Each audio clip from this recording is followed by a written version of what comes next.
Alrighty, just give me another second here, folks.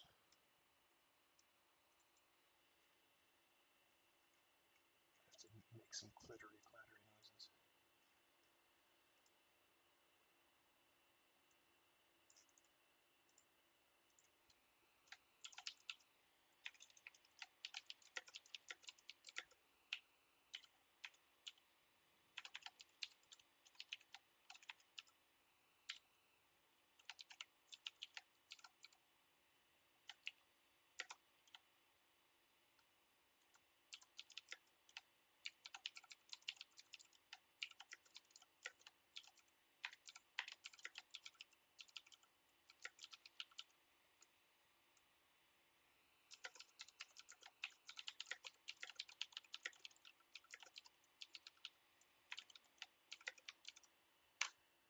Okay, we should be good. All right. Welcome back to Free Read Fridays. I am your intrepid narrator, Fraggoth, and today we're reading some more Hellburner by CJ Cherryh. Got a couple chapters lined up. Should be manageable in the time I have available. I may have to cut it a chapter short, in which case it's only going to be like an hour long. But we'll see. With any luck, I won't have to, and I can get all the way through up to chapter 8, which would be nice, because that takes out a good sizable chunk of the book, and puts us roughly at the halfway point, give or take. Roughly. So previously on, we had a very, very, very, very long chapter where a lot goes down in a fairly short period of time. Mostly, it is politicking. Basically, there's a hearing with a bunch of bigwigs, politicians, and corporate interests about why exactly did this very fast honkin' space thing explode? Why did it go boom? And it's clearly turning into a PR piece by Tanzer and his boss, whose name is eluding, Bonner,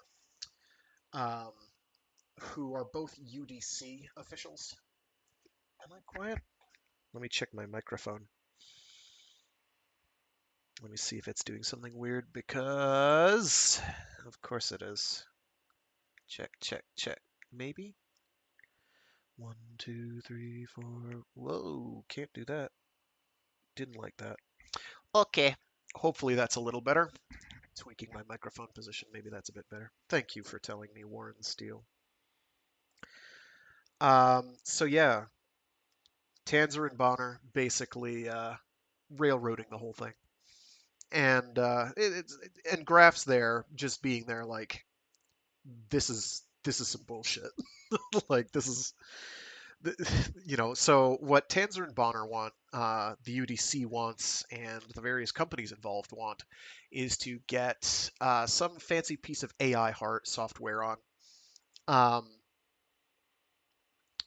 What is it, like Tetralogic AI, I think it's called. Yeah, Tetralogic AI, which basically would be doing most of all the work in terms of decision making and all that, um, with the pilot not really having much of an override. And so what Graph and the Shepherd's position is we can't afford to do this, because if we want to actually go out there and win and succeed at whatever our objective is, because Union,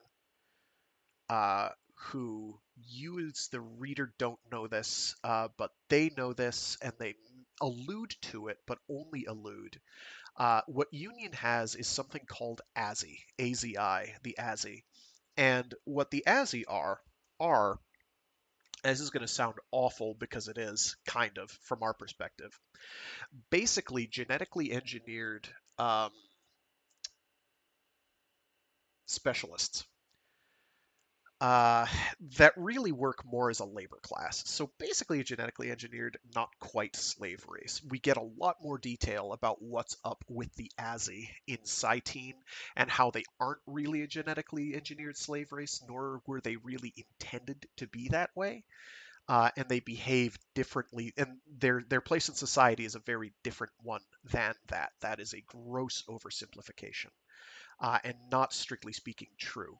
However, that's what um, Earth basically thinks is going on with them. In fact, most of the universe, most of human civilization kind of feels really skeezed out by the Azzy, because they're kind of creepy.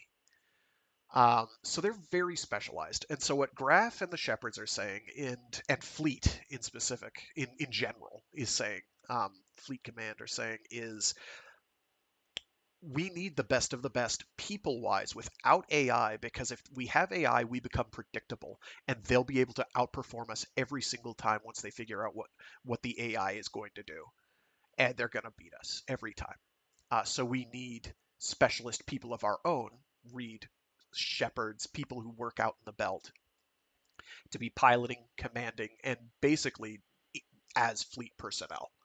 Um, because like if UDC had people that were skilled enough to do this, we'd happily enroll them. But the fact of the matter is, very few of them are. A few of them are, in the sense of Wilhelmsen, the guy who crashed and burned. He is good enough by Graf's was good enough by Graf's own admission, but he did because he was substituted there basically in a political move. Is the other kind of semi major reveal is Wilhelmsen is put into the position of replacing Dekker, um, not because he's better, not because Dekker is having an episode at that point in time, but because Dekker is politically toxic. He's downright radioactive. He is a undesirable commodity. Dekker is, for a number of reasons. Not the least of which is that little thing about one of the Mars Corp board members being the mother of Corey Salazar, who's dead now, and Corey Salazar's mother very much blames Dekker. So Dekker's Dekker's at fault here, through no cause of his own, but ultimately that's why. Um, what was the other big thing? Oh, right. Ben Pollard has been shanghaied even more and ensnared even more thoroughly. He's now being where does he have to go? He's been assigned to. Let me see if I can find the.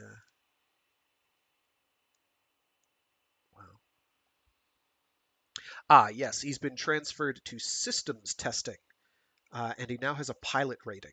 So he's basically now part of this project, whether he likes it or not. And he doesn't. He does not like it, and that's basically where we're going to catch up with him. Um, just real quick though, before I get cracking here, I do want to throw out some quick thank yous to some people who commented on some of my previous videos. One is Darren Waldo, who gave the note that says that UDC stands for United Defense Command.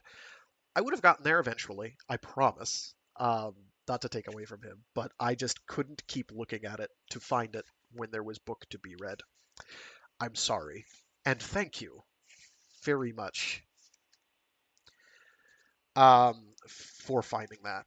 The other thank you I want to throw out there is for Charles Smyth with a Y, who was like poured through the various journal notations and date references in the books and found that, or found someone who had, and found that Hellburner takes place about 9 months after the end of Heavy Time. So I just want to throw out big thank yous to Darren Waldo and Charles Smyth for those. I appreciate it. Um, It helps a lot. I knew they were close. I didn't know they were quite that close. Um, don't ask me how they're able to travel across the solar system that quickly. They just are. FTL is a thing, but I thought it was for major system gaps. Their ships move quick, I guess. Alrighty, and without any further jibber jabber, now that I've gone on for about 10 minutes, uh, let's get cracking with chapter 5.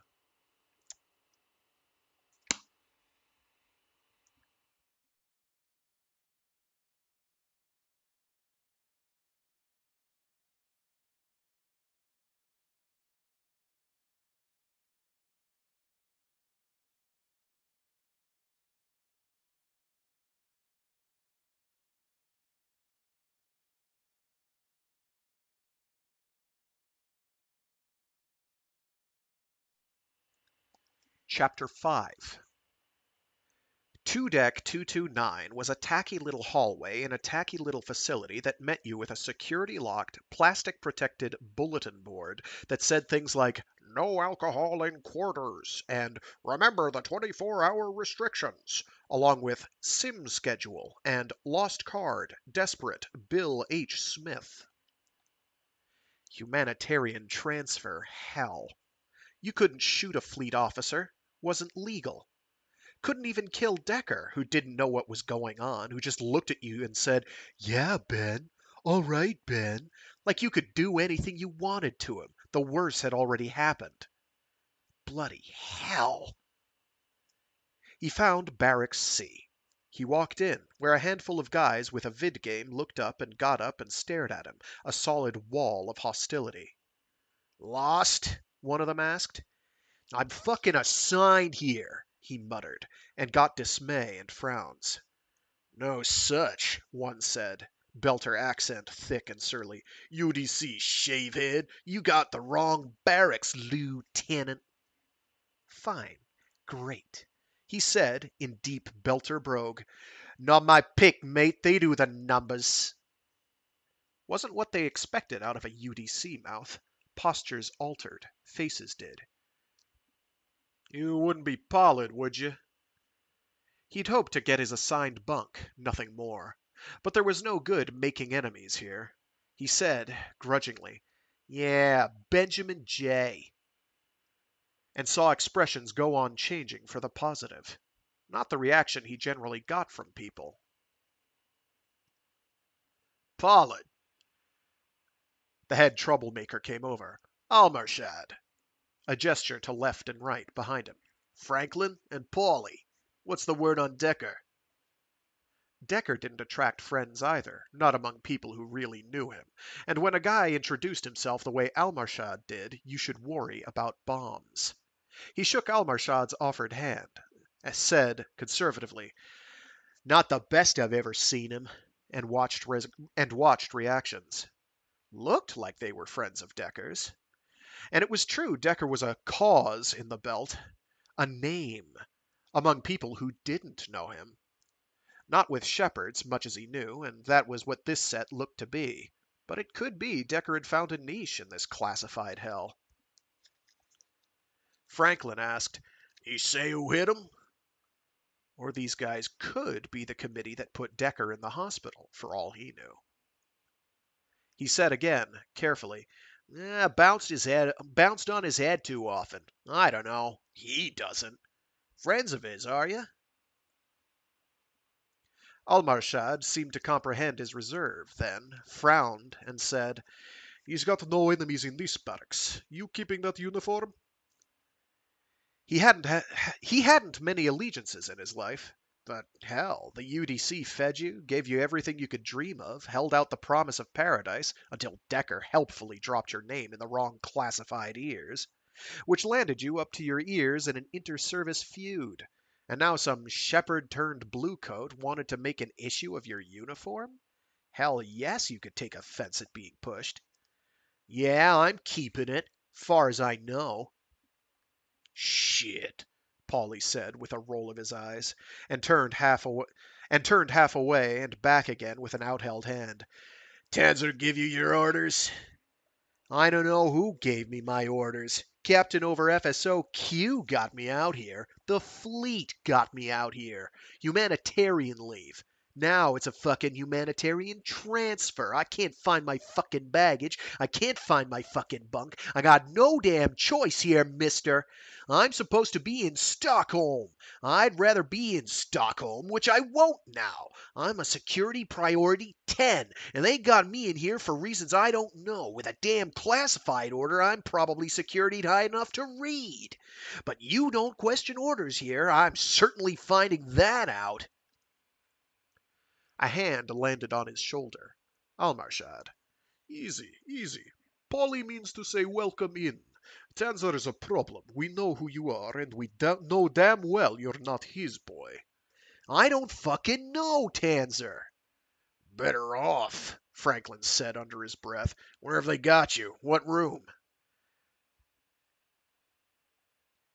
We got rooms, thanks God. Thanks God.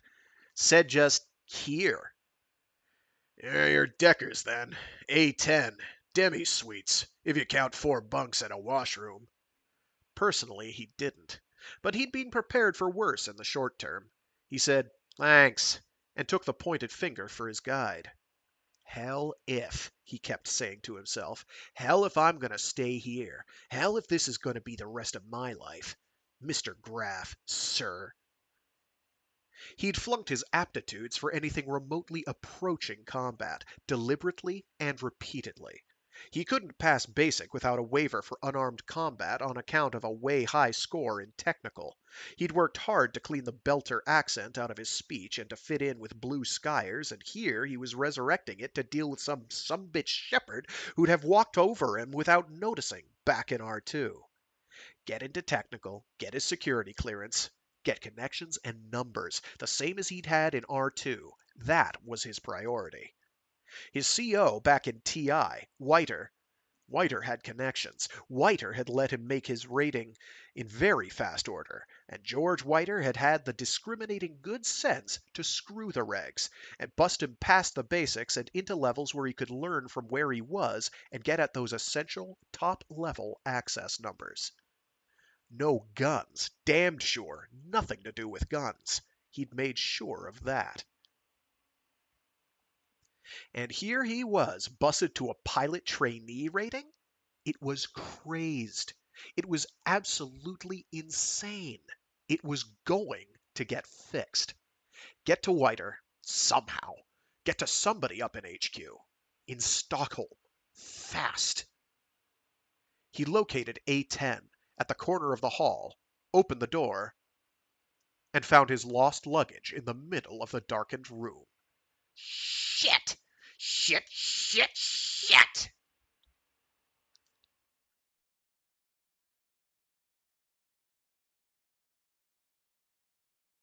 I tell you, just a little schadenfreude when it comes to seeing Ben Pollard suffer a little. I've known people like him. I've worked with people like him, and seeing him get dunked on is a little funny.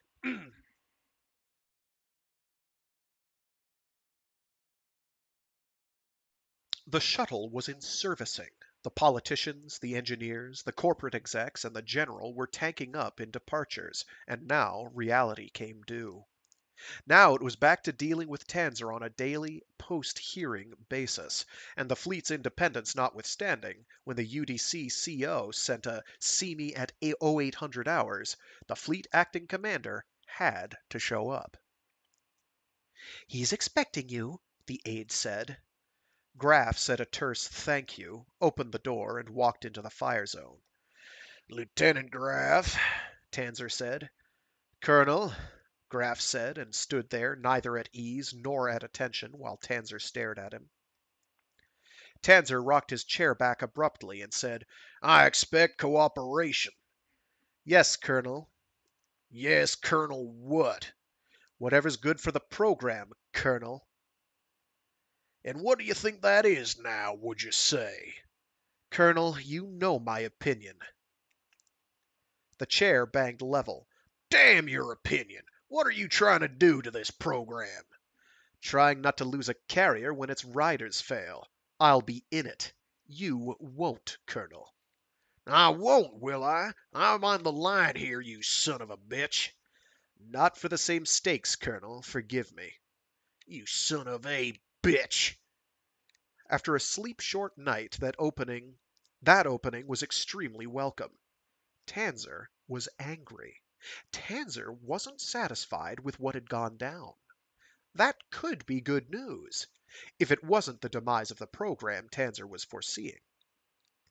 Tanzer said, with a curl of his lip, 2 more of your recruits are in from the belt. I'm sure you'll be delighted with that. And Lendler Corp is recommending the fleet change its security regulations with the SIM tapes. And who in hell transferred Pollard into your command? My command? Your command, your captain's command, your navigator's command, for all I know. Who knows who's in charge in your office? You have a UDC trainee in your program, Mr. Graff. Do you want to tell me just how that happened? He wasn't sure whether Tanzer was in his right mind, or what in hell was going on. He said, I don't know. I'll look into it. I'm already looking into it. I'm looking into it all the way to TI and Geneva. What do you say to that, Mr. Graff? I don't know either, Colonel. I'll find out. Tanzer gave him a cold, silent stare. Then, you find out and you come tell me. It's one of those things I like to keep up with. Who's where on this station. Just a habit of mine. I think you can understand that. Hearing's over. I'd like to clear the record, just get everything back in appropriate boxes. I think you can understand that too, can't you, Lieutenant?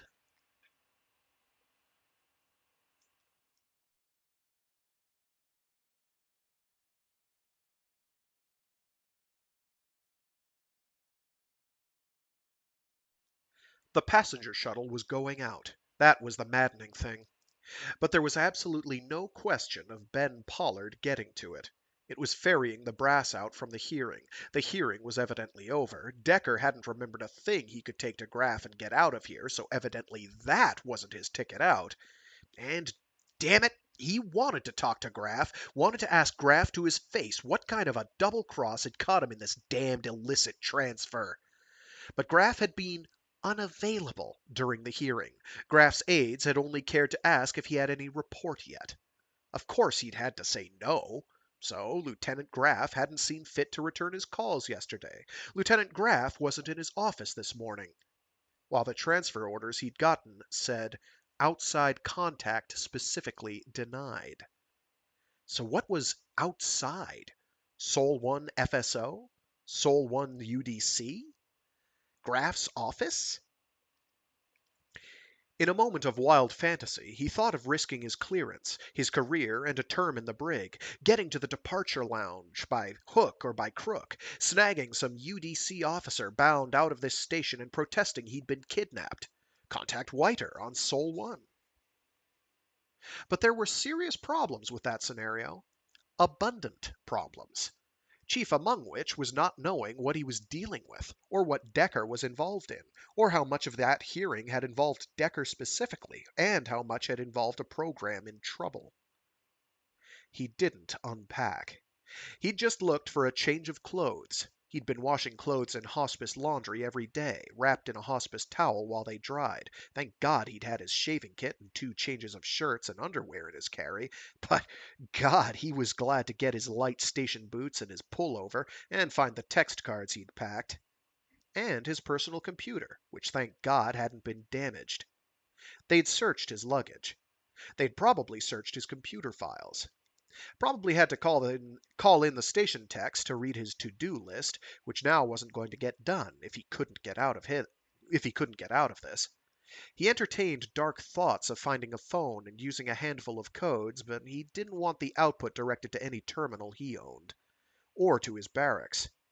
He figured all he'd better do with the phone was find out what was in his file right now, which would happen the minute he used his card. All right. But we're not putting our only copy in, are we? You couldn't copy a personal data card. Copying was supposed to screw it. EIDAT said. Writing outside your personal memo area was supposed to screw it. But EIDAT said a lot of things about security to its customers that didn't apply to its programmers. A few alterations to the 00 and the card would copy, if you had the programming OS on the card, which wasn't supposed to fit in the mem area. But if you got creative with the allocations, it would. Not that he didn't trust the integrity of the UDC command here, not as if they might just have a watch on a priority 10 right now that might notice him going out to the exchange and buying a card with his remaining vending chits. But he could certainly sacrifice the chess game card. Even in the paperless and police-controlled belt, Customs had never quite apprehended game cards and vid cards as right-capable media. Yeah. Quick sand down of the game card edge on the nail file he carried, a little application of clear nail polish, available locally at certain contact points, and you could write to it quite nicely. The cheerful, bright commercial label said it was a patented game card. A lot of worn-at-the-edges cards were out there that did show the critical contacts. EIDAT certainly didn't want to advertise the procedure even to the police, because people with access to EIDAT systems code didn't ever pirate game cards. No, of course not. He stuck the data card in the second drive and had his data card copy in a nice secure place in quarters before he... Whoops. He stuck the data card in the second drive and had his data card copy in a nice secure place in quarters before he went out to the wall phone in the barracks main hall. He stuck his data card into the slot. The write function clicked. The new readout said CAF, MKT, and MS Funk. Priority MS was blinking. He keyed MS and the hash mark. It said, Report to Lieutenant Graff's office, 0900 hours. And, funny to say, when he tried to call over to Graff's office on a level 10, his level 10 authorization wouldn't work. Son of a bitch, he thought, smug, amused, and furious. He had to do it on a lowly level 3. They had fried his accesses. And he was as illegal as hell now, with that other card as a holdout. Question was, which service had pulled his security clearance? So Graff wanted to talk to him, and it was 0848 right now. He had about time to get his ass over to Graff's office and find out such facts as Graff was willing to tell him about his transfer, which he was about to do when he caught sight of the two females lugging duffels into the barracks main hall. One dark-skinned, one light, one with a head full of metal-capped braids, and one with a shave strip of bright red curls. My God! He hung up. He had the presence of mind to take his card out of the slot. He stood there while two of the most unlikely recruits in the solar system came down the center aisle to the catcalls of the bystanders, saw them look right past him as if he was part of the landscape. Sal! He called out, Meg! And saw two pairs of eyes fix on him, do a retake of him and the uniform. Baggage hit the floor. The two best-looking women he'd ever slept with ran up, grabbed him, both, and kissed him breathless, one and the other. Couldn't hurt a man's reputation. Whistles and howls from the gallery. He caught his breath, besieged with questions like, what was he doing here? What was this about Deck? And how was he? Questions without an easy answer. What are you two doing here? He asked, and got a stereo account. They'd gotten the word Dekker was in some kind of accident. They'd gotten word they were they were shipping a carrier out. God, that thing moves, Sal said. So we wrote it in and transferred over on the shuttle, Meg said. And these damn MPs have got to stall us up with questions. Shit. Officers and VIPs all over the place. How's Deck, for God's sake? He got all his pieces? Everything you'd be interested in. You enlisted? That didn't fit his expectations. Didn't fit what he'd been reading in Dekker's letter file. They hail us down, Sal said. In Jupiter's own lap, a carrier pulls up and says, Have you got Katie? And wants to talk to us. Wants to talk to Meg. And Meg talks to the man, and we get this news Deck's in hospital. Some kind of crack-up, they are saying. And they'd kindly give us a ride-in system. Shepherds began to ooze over. One said, "Well, well, look what pulled in. Hiya." Meg looked. Sal did. Ben didn't know the face, but Sal struck an attitude and said, "Well, well, look at familiar faces. They let you in, Flyby?" Laughter from all about. Not a nickname Flyby seemed to favor. God, how'd you get past? Belter accent. Shepherd flash. I thought they had criteria. "You scuzz," Sal said, but it didn't have the edge of trouble. Sal put a hand on the scuzz's shoulder, gave his arm a squeeze. Jamil's a sumbitch, but he's an all right sumbitch. This is Ben Pollard." Got the whole team but Maury, another said. Damn on. "Ben, where do we sleep?" Meg asked. There were immediately other offers. "Take you up later," Meg said. "I got a date at the hospital, if I can get the pass they said I had." "Get you to the room," Ben said, and, catching two elbows, hauled them along to 10A. Good-natured protest followed from the rear, but it died, and a couple of guys, Jamil included, overtook them at the door, set down the baggage, and made themselves absent. "Thanks," he said. Discretion was not dead here. "Thanks," Meg called back, while he was opening the door. He put a hand on Sal's back, got Meg's arm, and got them inside, into privacy. "What have we got?" Sal said. "Is my radar working, or what?" It's working, he said. We got a sumbitch in charge. Same damn sumbitch switched Dekker out and some guy in on a test run and cracked up Dekker's crew. Deck baby thinks he's in the fucking belt looking for Corey, and I got a meeting with a Fleet Lieutenant J. Graff right on the hour. He had a sudden idea, fished his temp hospital card out of his uniform pocket, and held it up in front of Meg. This is a pass. Your me just put it in the slot at the main desk, won't trigger an alarm, and in the remote chance they should ask, tell them Graff sent you. Dekker's in room 114. They pulled him out of a simulator, beat to hell and concussed, and there's some chance he didn't climb in there on his own, by what I can guess. Tell him to straighten up. Tell him where he is. Tell him I said so. Tell him I'm going to break his neck next time I see him. I've got 5 minutes to make the lieutenant's office." "Somebody did it to him?" Meg asked.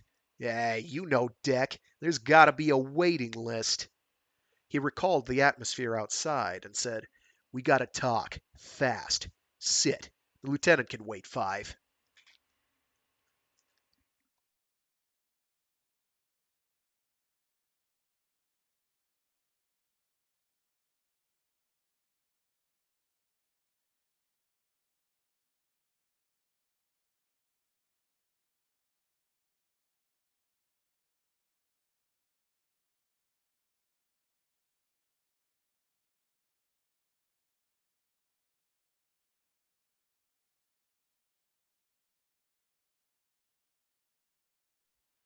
The gang's all here. The sounds came and went. 23:24. 23:24. Dekker tried to remember. He said it to himself to remember. And maybe he was losing track of time, but it seemed to him breakfast had come and gone, and Ben hadn't come this morning. That upset him. Ben kept saying he couldn't stay, and maybe he'd just gone wherever Ben had to go, to. He didn't even want to know where that was. He just wanted to go back into the dark if they'd let him alone, if there wasn't anybody going to come but doctors with tests and interns, and if there was nothing to do but... Oops. He didn't even want to know where that was. He just wanted to go back into the dark if they'd let him alone, if there wasn't anybody going to come but doctors with tests and interns, and if there was nothing to do but lie here and listen to the halls outside. Deck? Female voice. Deck? Voice he knew. Voice that shouldn't be here. So he was losing it. But if he was starting to hallucinate again, maybe Ben wasn't gone. He came up out of the dark to see. She was scarily real, Meg was, leaning over him. "How you doing?" she asked, and he said, "Dunno," because he didn't. She smelled real, she looked real, she sounded real. She asked him, "Anything wrong with the jaw?" "No," he said, wondering why she asked, and Meg leaned down and kissed him the way she'd kissed him goodbye once, which caught him short of breath and half smothered and no little dizzy as it went on. But if this was going to turn into one of those dreams, he didn't mind. He'd go out cold this way. He got a breath, finally. He had Meg up close to his face, running a finger down his cheek, saying, "You've been through some severely bad business, Deck, but it won't happen again. I'm here. Sal's here. Ben's here. We won't let the bastards get to you." Good news. He really wanted to believe it. But he didn't let himself sink into the fantasy all the way. He only flirted with the idea, asking warily, "How'd you get here?" She settled her hand on his, gave his fingers a squeeze. They sent me in the belt. I said, "You got a friend." Misreading lines. Here we go. Transposing lines, actually, on top of each other.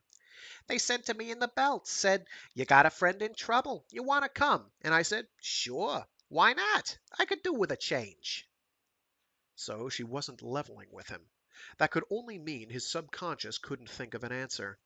Second question. What about Sal? Sal said she couldn't trust me on my own. Said she'd keep me honest. Her fingers on his felt warm and solid. She was in shepherd's civvies. She had this fondness for big earrings, and he didn't remember the ones she was wearing. He wasn't artistic. He couldn't make up ones he didn't know, spiral and gold with some kind of anodized bar down the middle. He couldn't make up the blue eyeshadow and the pink. He wouldn't put those colors together with red hair. But it looked good. She did. And her really, truly being here was crazier than his thinking she was. Third question. Where's Ben this morning? Ben's in the lieutenant's office. Ben's real pissed. Something about his security clearance and him supposed to be in Stockholm. Didn't altogether make sense, but he was going to complain. What's this about you arguing with a simulator? Panic hit him. But he didn't know why he should be afraid of Meg, or Ben, or why there was a gap around his recollections of the sim room. Sounds. Mag hum and sudden motion. Ominous. Something had happened under that sound. There's been a hearing, Meg said. Senators all over the place. They're leaving. Ben asks if you'd like to tell him anything. Says if you could tell him how you got banged up, it might be a good idea. Senators. Mission control. Rows of instruments. Instruments on the sim panel, just the same. Shit, he breathed, feeling a cold sweat come over him. But it was all right. The memory was gone again. He willed his heart to slow down, stop fluttering like that. They filled him full of drugs if they caught his pulse up, and if they caught Meg here, Meg could be in trouble. Meg might not come back. People went out the door, and you didn't know if the company'd let them back. No, not the company. Tanzer. The UDC. That ran this place. Ben explained to Squash, Meg said, Rab speak, long time back, it seemed now. The inner system had changed so, even in the few years he'd been into the belt and back. You don't got seriously to say, I know about the accident. But you got to get out of here, Deck. You got to get yourself straight. Ben said I should ask you the date. 23-24, he said, and found it suddenly worth a laugh, with what breath he could find. 23-24. Meg didn't know why that message from Ben should be funny, and he couldn't explain. He hadn't the coherency to explain. He kept seeing the readouts in the specs in front of him, green and red and gold, and damn it, he could make it. He could have made it. But when he tried to imagine past that point, the controls weren't going to work again until he could get his hands on them and change those numbers. Meg shook his shoulder. Heads up, Deck. First thing you got to do, you got to get straight. Ben said you didn't get into that pod on your own, that you should remember for him. He really needs that, Deck. Sim room.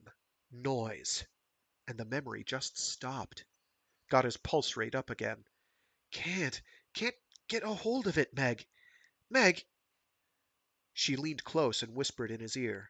You want to go back to barracks and you and me do a little rec time? Hmm? Offer like that, from Meg, could raise a corpse. Meg's touch on his cheek could.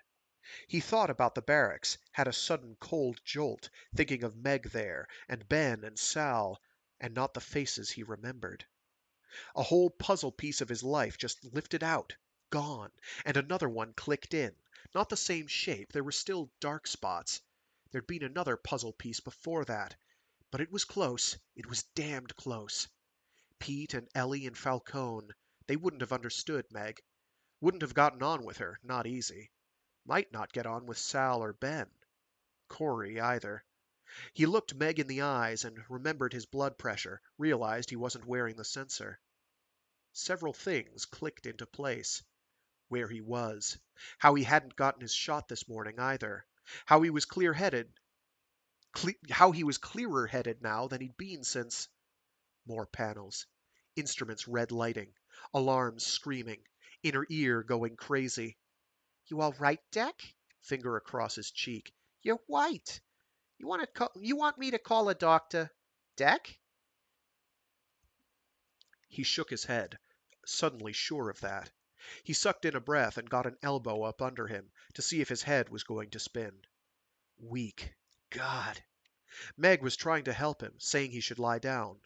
But he didn't think so. He had a bad feeling about lying down and letting Meg call a doctor.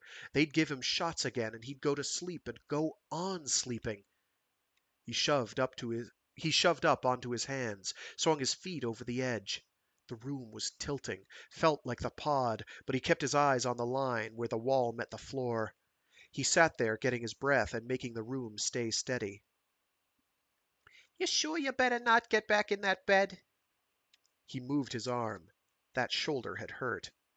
Didn't now, as much. He kept his eyes on that line and said, Want to get up, Meg. Just give me a hand. She did that. He didn't need it to lean on. He just needed it steady. Second reference point. He made it to his feet, risked a blink, then shut his eyes and stood there a moment. He opened them and took a step, with Meg's help. Shot to hell, he muttered. Too much zero-G.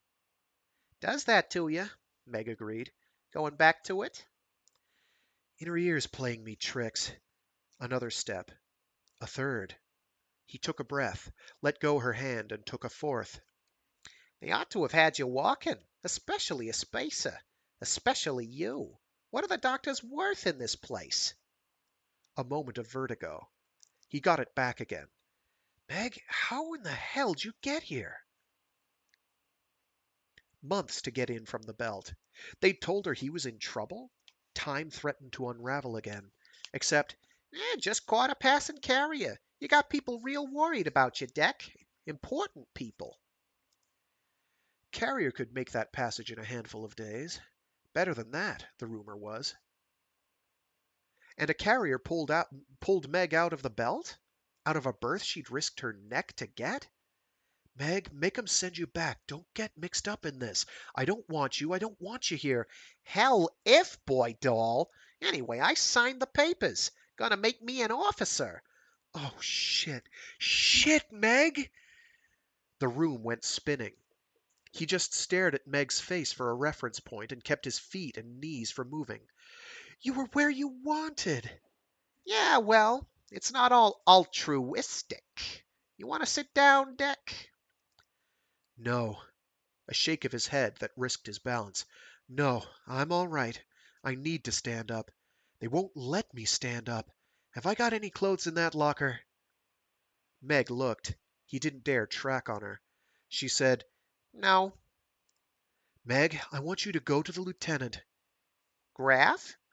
Graf. I want you to go to him. The place could be bugged, but there was nothing else to do. I want you to tell him I need help. I don't trust what they're giving me. I want out of here. This then or now, Deck? Who's doing this? He tried a step, and another one. His heart was pounding. Sounds came distant and strange. He walked as far as the door, opened it, and gambled his stability on a look at Meg. You remember your way out of here? Yeah? I'll walk you to the door. 5 on 10 I don't get that far. But you'll know then, won't you? Shit, Deck. Yeah. He took her arm. She grabbed his hand. Let's walk, huh?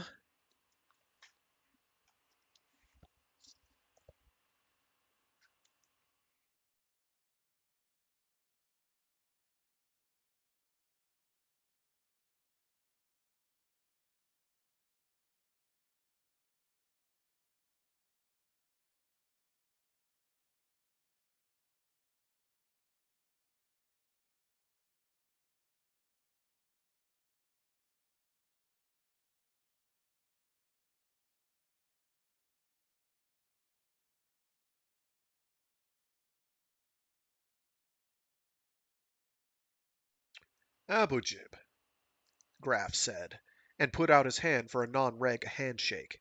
Dark-skinned, exotic as they came to inner system eyes, and by Ben Pollard's recommendation and the enlistment records, a company-educated disciplinary washout who'd gotten another kind of rep among the shepherds. Jamil had been by to give him a quick word. Pollard had shown up for his appointment with Abujib in tow.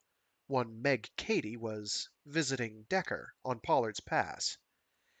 It'll work in the lock, Pollard had said, with airy disregard of UDC security, but Pollard was not unconcerned. Pollard had just smiled, put a thoroughly stripped personal card on his desk, and said, I'm screwed, sir. Do you think you could just possibly get somebody to do something about this? They just put me in your command, sir. I'm UDC, and I'm mortally worried the colonel's going to want to talk to me. Hell in a handbasket, as the Earthers said. And here was the rest of Dekker's former crew, in on the Sol 1 shuttle without a word of explanation, warning, or advice what to do with them. He wasn't highly pleased with the captain right now. Not pleased with Tanzer, not pleased with the situation, and not pleased to know one of the pair was loose in hospital on somebody else's fleet pass.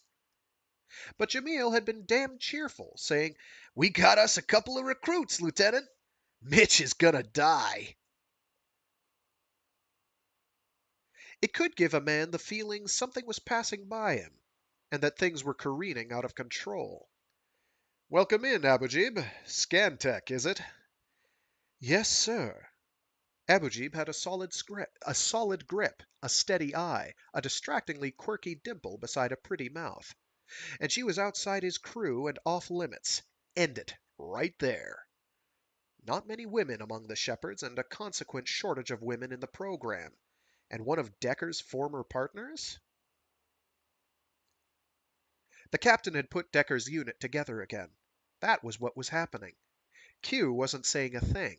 So FleetCom wasn't secure. The captain was just doing it, case by case. Somebody had moved a carrier in from the belt, for God's sake, or Victoria was back in system. No other way to ferry Abujib and Cady here since the accident. Which could mean the captain hadn't been on Sol 1 for the last week. Which could mean that Mazian had interrupted his diplomatic receptions to take a hand. Or it might mean that Q had help. Cooperative Command in action. Colonel Tanzer, sir. He said, Very glad to have you aboard, Abujib. And the phone beeped. His calls were routing through the carrier's board, and that wasn't to be ignored. He picked up the receiver, said, Graf here, and heard, Lieutenant? Thin voice, strained. Dekker, need some help, sir. Shove it, He heard in the background. Female voice. And something happened.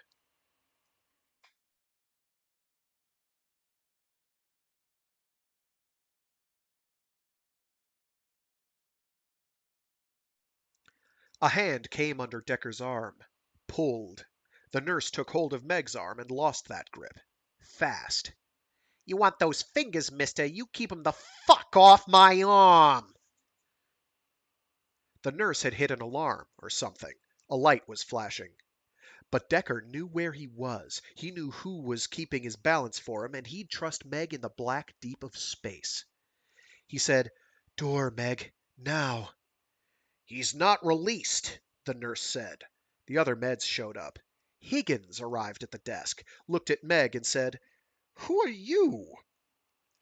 Ben Pollard right now, Meg said. Ben's getting my pass straightened out. Get security, Higgins said to someone in the hall. Lieutenant Dekker, they'll take you to your room. No such. He held his feet. I'm going. Head was killing him, but standing was easier. Where's my uniform? Security showed up. MPs, UDC. An MP grabbed for Meg, and next thing he knew, he'd grabbed the MP. The guy looked at him. He looked at the guy with his fist doubled, but the MP with a fistful of his pajamas wasn't about to hit a hospital case.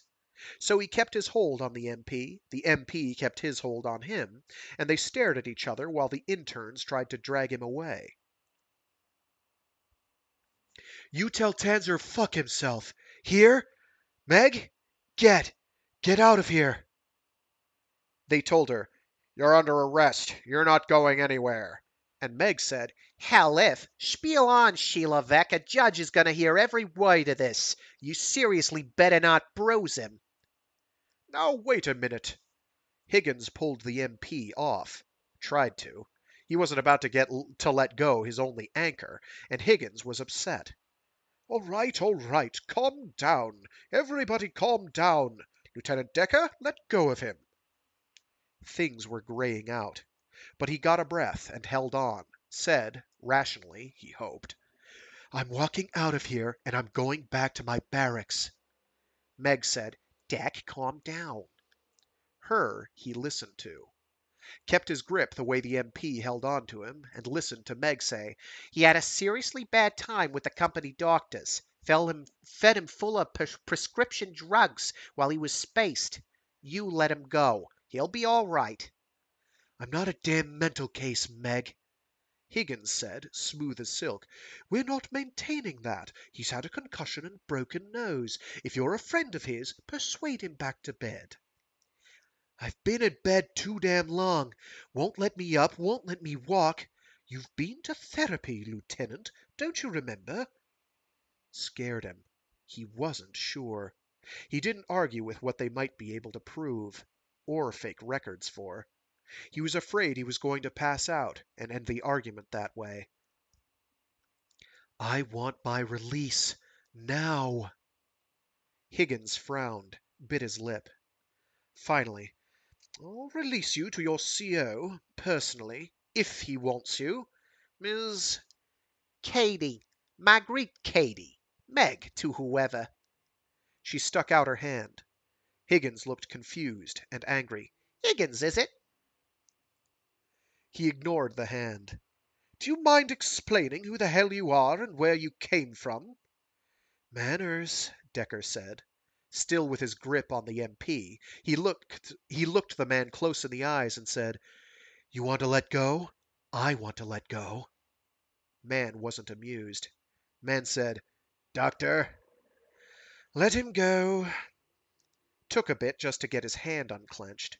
The MP's uniform had a circle of sweaty wrinkles. The MP refused to straighten it. Man was cold and thin-lipped, and mad as hell. UDC was full of those types. He reached for Meg's hand and said, Let's go. There are forms to fill out, Higgins said, and a physical. Had one, he said, walking. He hoped Meg knew where the door was. He didn't. He halfway expected the MP was going to have his way after all. He remembered he was in pajamas when he saw the door. He didn't know any way back to the barracks but the trans. Didn't know how he was going to stay conscious through that ride. Little bit of G it pulled would wipe him out. But Meg steered him for a bench by the door and set him down. You just stay there for a minute. I'm going to go back there and call your CO. Isn't anybody coming near you? Is your CO going to pull you out? Yeah, I think he's already got somebody coming. Then I'll stand here and wait, if you're sure. You going to be all right? Yeah, he said. His teeth had started to chatter. He was barefoot. The pajamas weren't worth much. Meg took off her coat, put it around his shoulders, and made him hold on to it. She left him a moment and came back with a blanket, God knew how. She said, Higgins is severely pissed. He's on the phone, but the nurse is all right. Nurse asked if you'd wanted a chair. Nurse was the one he'd hit. More than once. He shook his head, with some remorse for that, and regret for missing his chance at Higgins. Meg tucked the blanket around him and under his bare feet, and sat down and offered him a warmer place to lean. They'd never been to bed together, had just been letter writers, at 830 million K remote from each other. They'd discovered they were attracted to each other too late to do anything about it, except that goodbye kiss. And now a hello one, a hug, and a place to lean on, when he'd gotten to the absolute bottom of his strength. Meg never found him, but what a mess. Bleh. Meg never found him, but what he was a mess. And here she was, he'd no idea how. She hadn't come straight with him. And maybe sitting here with her like this was all another hallucination. If he was hallucinating this time, he didn't want to come back again, didn't want to fight them, didn't want to get even, didn't want to prove anything to anybody. Just sit, long as he could hold himself awake. Meg said, "Well, well, blue uniforms this time. That us?" He focused stupidly on figures on the other side. He focused stupidly on figures the other side of the glass. On one young, fair-haired Graff, for God's sake, with fleet security. He bit his lip till it hurt enough. He said, "Don't let me fall, Meg," and stood up, letting go the blanket, as Graff came through the Perspex doors. "Lieutenant Graff, sir." Graff looked at him, up and down. Graff frowned. You could never tell what Graff was thinking. Could have been skinning him alive, for all he could read. Meg said, "They've been drugging him to the gills, sir. He never did do well with that." Graff said to the MPs, "Take him to the ship." "Barracks," Dekker said, then was sorry he'd objected. He'd take anywhere but here. But he didn't know the ship. He wanted somewhere he knew. He wanted people he knew, namely Meg and Sal and Ben. "Just long enough for a checkup," Graff said. "I want you on record, Dekker, from the outside in. You behave yourself here. No nonsense." "Yes, sir," he said. He let security take hold of him. He sat down, and they said they were going to borrow a chair. He heard Graff tell Meg, "Welcome in," and, "Hereafter, don't start a war. Wait for the UN to declare it." "Yes, sir," Meg said, which wasn't a word he ever recalled from Meg Cady. But Meg had enlisted. The fool. The absolute fool, if that was the price of Meg's ticket here. He felt tears in his eyes, thinking about that. But damned if he could figure out how she'd manage it, all in all. How she'd managed it, all in all. Time had gotten away from him again. It kept doing that. So maybe he was, the way Ben said, crazy.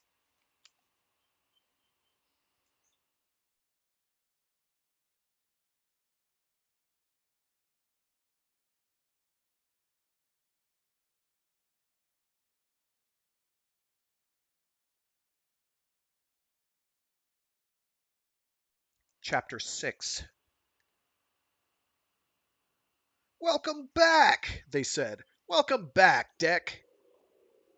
Jamil and Trace, Paulie and Almarshad, and Hap Vasquez. They intercepted him at the door when he was only calculating how much strength he had to get to his own quarters and fall into bed. Jamil warned the rest about grabbing hold of him, thank God. Most of all, thank God for Ben and Meg and Sal Abujib showing up out of the depth of the room to rescue him from too much input too fast. He was tracking on too much. He knew and didn't know in any detail what he'd said to the guys or what they'd said to him, and for one dislocated moment he really thought Pete or Ellie or Falcone was going to turn up in the barracks. They always had. But they weren't going to do that ever again. Damn it. End report. Omega. He was here on this wave of time, and by a break of bad luck, they weren't, and he was going to fall on his face if the guys didn't let him get to his quarters. He'd spent hours out in a null G sick bay, been prodded and probed and sampled and vid-taped from angles and in a condition he didn't want on the evening news, and his imagination until now had only extended to lying down in quiet, not running an emotional gauntlet of friends, of dead, not running an emotional gauntlet of friends of dead friends, who could see how absolutely he'd been screwed over, damn it, when he should at least have gotten some of theirs back. He didn't know what had happened to him in hospital, not all of it. He didn't know what he'd admitted to. Most of all, he couldn't remember what had put him there, and by that, he'd evidently let the lieutenant down, too, in some major way. "Come on," Meg said, and he walked across a tilting, unstable and he walked across a tilting, unstable floor, around a corner, down a short hall to a familiar door and a room that had been... Images kept flashing on him out of a situation he didn't remember. Cold and empty the last time he'd left it. Clothes in the lockers nobody was going to use anymore.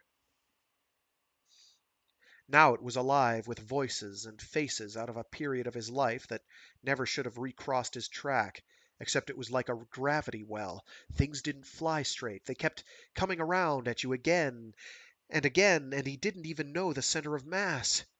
That should be a calculable thing. He should be able to solve that problem with the data he had. "Get him in bed," Meg was saying. "He's severely spaced." And Ben said, "Damn fool had to walk it. Where's his head anyway?" Ben never minced words. He could cope with Ben far better than he could Sal Abujib, who, after Ben had got him onto his bunk, pinned him with hands on either side of him, looked him in the face so close he was cross-eyed, and said, "Oh, he's still pretty, Deck. He's still pretty. Deck, sincerely good to see you. So good you're in one piece." "Let him alone! God!" Meg shoved Sal aside. "Man severely had enough for a while. Go get his supper. Do you mind?" Numb at this point. Completely numb. You hyped, and if things wouldn't calculate, what could you do but handle the things you could? He said, "Not reg." Sal said, "Niet." "Lieutenant cleared it. Sandwich all right, Deck? Chips?" "Yeah, I guess." Sandwich meant fish of some kind, and that nauseated him. Then he thought of what he did want. What he'd wanted in his lucid moments in the hospital. "Hamburger and fries." And simultaneously remembered what happened to Belters who ventured the quick food in the cafeteria. "You watch the hamburgers, Sal. It's real stuff." "Dead animals," Ben said, and shuddered. "Fish are animals," Meg declared. "No, they're not." "No, they're not." The argument went completely surreal. The noise did. He was lying here, and people promising to get him a hamburger were arguing Belter sensibilities, enzymes, and whether fish were intelligent. "Milkshake," he said. But he was tired, and he wanted to get under the sheets he was lying on, which took far too much effort. He just shut his eyes a moment, and something warm settled over him. Blanket. And a weight pressed the mattress beside him, and an arm arched over him. He focused blearily on Meg. "Why in hell did you come here? You got no business here." "We'll talk about it later." "We'll talk about it while there's still a chance, before you get into the security stuff." The meds would say his blood pressure was getting up again. His eyes were blurry. He made the effort to lean on one arm, the one that hadn't been recently broken, and gathered all the detail of a face he'd never thought he'd see again. He'd wanted her once. He didn't know if he still did. Didn't want her. Didn't know if he could take another dead friend. "Damn thing's a meat grinder, Meg. The Colonel's an ass." "Yeah, so Ben said. Are you getting out? Seems to me you got a serious excuse here. Thinking about a medical?" His mind went blank on that. He couldn't see himself doing anything else. He couldn't see himself shoving freight around, going back to pusher work. But the future he'd had before the accident was black and void in front of him, just not doable now. For the last year, he'd chased after being the first pilot to run that course. Making it. He'd believed that, even through the funerals of those who hadn't. And that wouldn't happen. Couldn't happen, now. Everybody was dead but him. "You want to get out of the service?" Meg asked him. He kept trying to look at that dark ahead. And finally he shook his head. No, he didn't want out. He didn't know what he was going to do, but he didn't want out of the fleet. Didn't know who might go with him next run. Didn't know what they could pull together into a crew that wouldn't take another one apart. Didn't want that. Maybe that was why he couldn't see where he was going. Crew was gone. They might well drop him back in training, let him shape up with Meg and Ben and Sal from the beginning up. Granted, Tanzer didn't kill the program. Meanwhile, some other crew would make that first run, and the second, and the third. He'd take the controls after someone else had flown the ship, and it was documented and tame enough for the second line to try. And maybe that was sanity. Forget his notions. Maybe it wasn't what he'd trained for, wasn't what he'd wanted, but it was a way back into the cockpit. Forget the naive confidence he'd had in his invincibility. He wasn't a kid anymore. God hope he wasn't a fool anymore, who had to have that #1 status or kill himself and everyone with him. He gave up the prop of his arm, fell back again, and gathered the bedspread and pillow under his head. He looked in Meg's eyes and didn't see a woman who was young and mind-fried with love. Just a friend, a sane, brave friend, who was older than he was, and whose reasons he didn't honestly know. Meg, I'm serious. I don't want to offend you. Good to see you. Good you came. But if you've got any loophole out of enlisting, any way in hell back to the berth you had, you should go back. 500 million K I come for this, man. What about those letters you wrote? Getting along fine, a real chance at something. The first thing in my life I know what to do. I know I want to do. That was bullshit. It's like anywhere else. We got a fool in charge. Yeah, well, we dealt with fools before. Got no shortage of 'em in the belt. Some have even got seniority. They got plenty of it here. Too damn many funerals, Meg. I'm sick to death of funerals.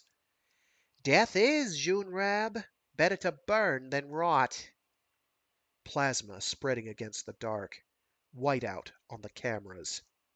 He said urgently, Meg, go back to where you've got a life, for God's sake. You've got a berth. Without shit worth of seniority. Well, you won't get any here. They won't count your hours, just give you a flat 200.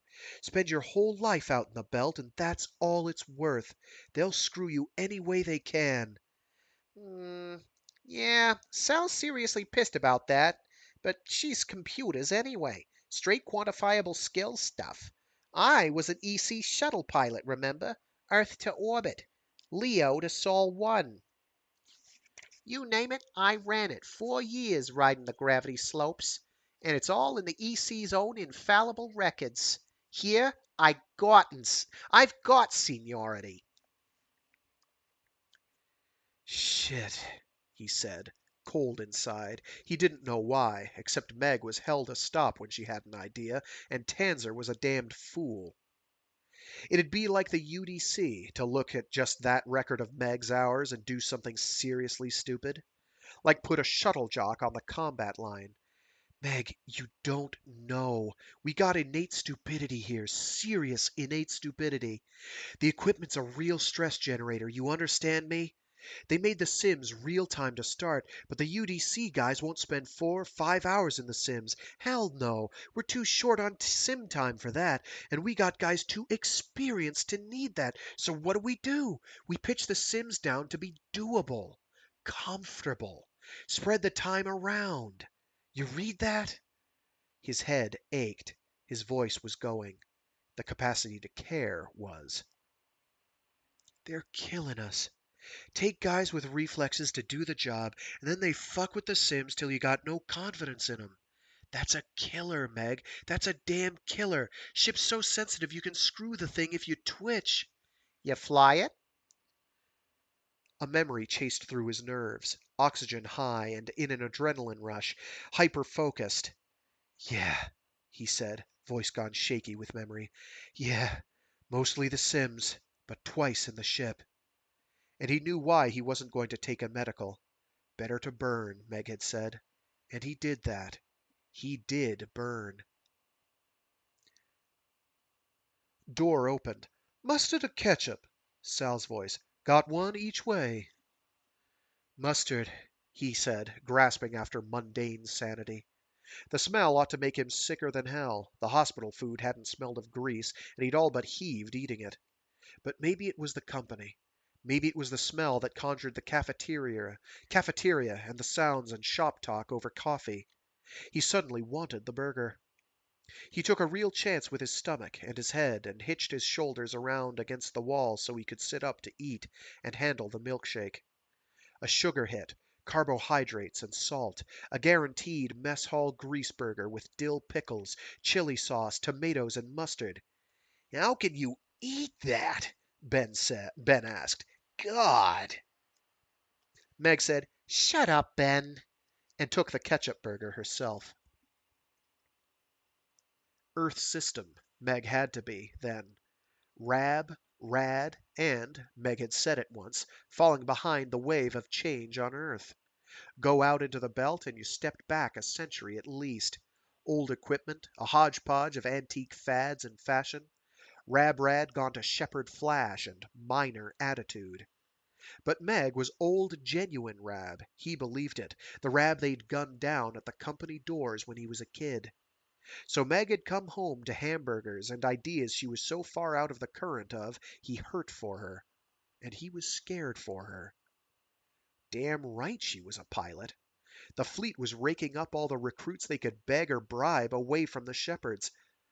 And they'd evidently made her an offer, given her her hours. A fool friend, an almost lover near young enough to be her son, cracked up in hospital, needn't have been any part of it. Couldn't go by what Meg said. Couldn't. She had a lot of virtues, but strict accounts wasn't one of them. It was enough she'd come to the hospital to get him. It was enough she'd stand there and risk arrest and losing everything to get him out.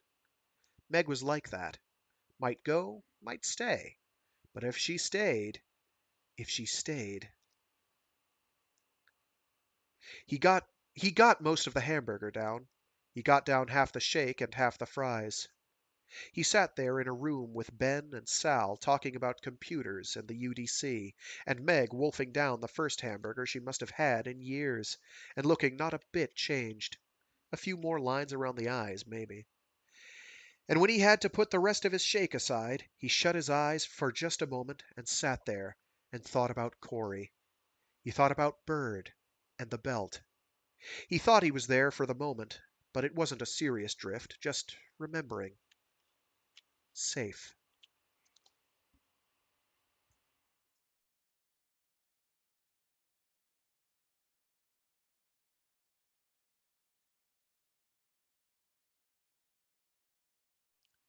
Want to break his damn neck, Ben thought. Scuzz ate the mess and went out cold. No wonder. Poor dead cow. Fish weren't intelligent. Thank you. Sal leaned on his arm and whispered a thoroughly indecent proposal, which reminded him what he hadn't gotten in the last year, what with the coursework and the computer time and all. A proposal that didn't make a man think all that clearly about the value of his life and the necessity of getting out of this hellhole. Yeah, he said thickly, Directing thoughts to getting his ass out of here and snagging Sal into the TI and down to Stockholm. Sal was damned good in several senses. Yeah. Meg, hate to leave you with the scuzz here. Do you mind sitting on him? "Any way he can make it," Meg said smugly. "Us free-fallers are adaptable. How's yourself, Ben?" He was out of practice. Polite society did that. He actually felt his face warm. Hell, ask Sal in a while. Sal hooked her arm in his and said, "Details later. Serious interpersonal relations. You got a notion where, mate?" Whole damn room to ourselves, he said, and elbowed the door open. Ow, ow!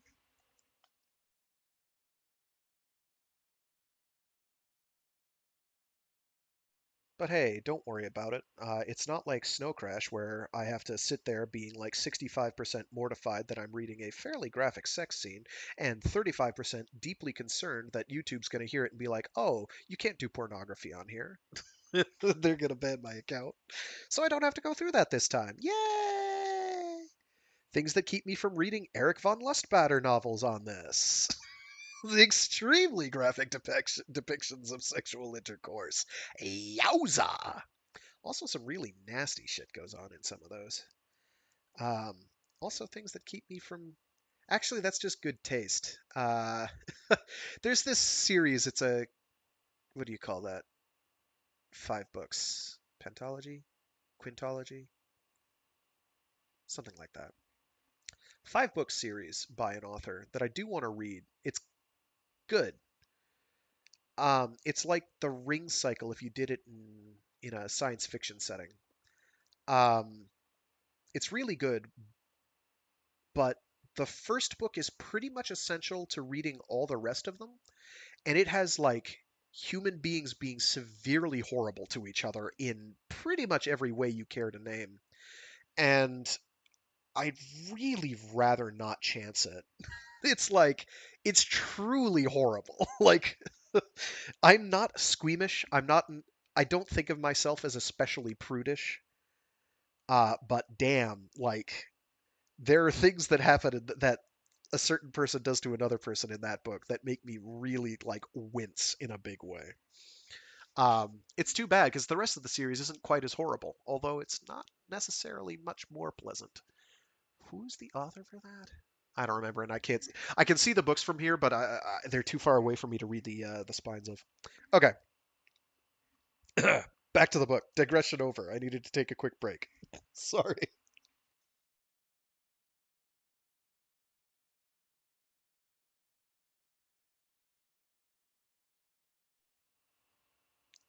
Deck said, "You want to dispose of that?" and handed Meg the remnant of the milkshake. She went to the bath to dump it, and came back to find Deck on his feet rummaging a locker. His, she figured, and hoped he wasn't thinking of getting dressed. Her own back ached with the G-shift off the shuttle. She'd gotten soft, living on the Hamilton's sea-forced decks. It was the little muscles that hurt. It was the little muscles that hurt, the ones you used pulling your body around in free fall, a lot of them in unusual places, and she seriously didn't want to face the guys outside. "You're not going to walk?" she said. He ignored the question, lifted a stack of folders in the top of the locker, and said, sounding upset, "The tape's gone." "What tape?" "Sim tape. I guess they took it back to library. Damn sure they've been through here." They? MPs. Crash investigators. Whatever. They already had the hearing deck. VIPs left this morning. He was looking white. He leaned one-handed against the locker frame and looked at nowhere. "I'm tracking, Meg." Meaning quit treating him like a space case. Jolie June Rab, face like a painted angel, and a body language that said, "Screw you," in any sense you wanted to take it. A lot like herself, truth was. But there had to come a moment in a lifetime when a person looked in the mirror and knew age had happened. And Deck was her mirror. That body and that face that carried all its worry lines in muscle, not engraved permanently beside the mouth or around the eyes. Age had sneaked up on her, and Deck's mama wasn't older. She'd bet on it. So, might be he didn't want any 40-year-old woman putting the push on him. With his looks, he'd have his pick of anybody out there, and probably had, all his life. Probably had damned well enough of everybody who saw him wanting him, and no few laying uninvited hands on him. Pretty guy had that problem no less than anybody else, maybe more, because he was supposed to like it. So back off the kid, Marguerite Katie, and shut the hell up. He's tired, he's probably sick to death of being hit on, probably thinking hard how to finesse a middle-aged woman out of his bed tonight, and not doing real well with words, is he? Deck didn't say anything. He wandered into the bath, ran water, came out again with his face and the front of his hair wet, and looked at her with eyes like a lost, battered kid's. She said, Nothing comes with the package. I came here to haul your ass out, not laying claim to it by any right. Isn't as if I didn't get something. I got back to inner system, didn't I? So no debts. I owed you. Disturbed him, that. She saw the frown. He said, "How's the arm?" Half thinking, she rotated the hand, lifted the arm. Works. Reflexes? She shrugged, moved the thumb that was a little stiff. Age is, Junrab. It does hit us all. You aren't old, Meg. Gallant Junfi, too. She didn't let the face react. Just the gut felt pain. She told it shut up and laid out the truth. Still not saying I should have been at the controls on my best day. You pulled our asses out of a bad one, Deck. You got what I never had. If you want me on your team, all right, I'll back you. Or if you want me or Sal off it, you say that too. Right now, plain as plain, because I owe it to Sal. I'm 40 and counting. Arm isn't what it's used to be, and it won't be again. Sal's young, but she's got experience to collect. That's what you get. Can't lie to you. No good doing that. He came closer. Looking into his face was a send-off. Looking into his eyes was the deep dive, gravity well, painful as slow compression. His face went out of focus as he leaned and kissed her on the cheek. Deeper hurt, that. But the jeune fille couldn't know. "Call it even," he said then. "Paid is paid." But his hands traveled down and behind her. Came a light kiss on the mouth that shook a 40-year-old's good sense. Another one that... God. Don't do that, she said shakily when she had a breath, and meant to crack some half-witted joke about their relative ages, but he said, "Bed, Meg," and pulled her down on the bunk with him. Not real copacetic, no. The jeune fille had far more ideas than substance left, but clothes and covers went one way and the other. Boots thumped out from under the sheets, and a bunk that wasn't designed for two meant real caution about putting an elbow into his sore spots. She did. But he said never mind. Hell with the ribs. He didn't care. If he was hallucinating, he didn't want to wake up. She could fly him to hell and gone. He'd take the trip. Didn't care. That was the operative word. That was the danger word she was hearing from him. But she didn't know what to say on the instant but to punch him on the leg and say, I'm damn well here, Junrab. Shut up. Shut up. Blech. Struck him funny somehow. Didn't recall as she'd ever seen him laugh like that, and there wasn't much healthy about it. But he sort of snuggled down then, hugging her close, said, "Anything you want, Meg, whatever you like," and started drifting out, little at a time. Murmured, finally, "Corey," but she didn't take offense. Man busted his ass trying to save Corey Salazar, done everything for his partner a man could do, and then some. And what would you want in a man?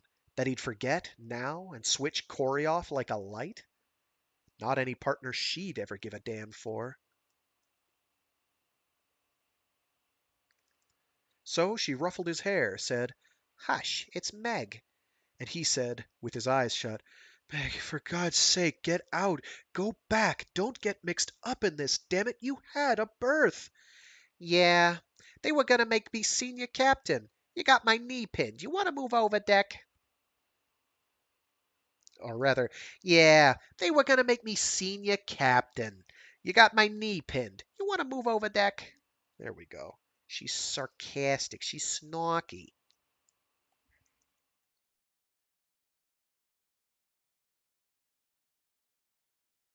I was 50-50ing whether I was going to give her the vaguely Irish accent that I was going to give her in the first book and then just didn't do because I forgot and then remembered late and then forgot again. And then was like, oh, let's remember to do that this time. And then I didn't. So it's continuity. Enjoy continuity. Yay! Bed with Abujib was a long, long experience. You didn't get away easy. Technique, Sal called it, and he didn't know. He was here where the competition back at TI couldn't eavesdrop.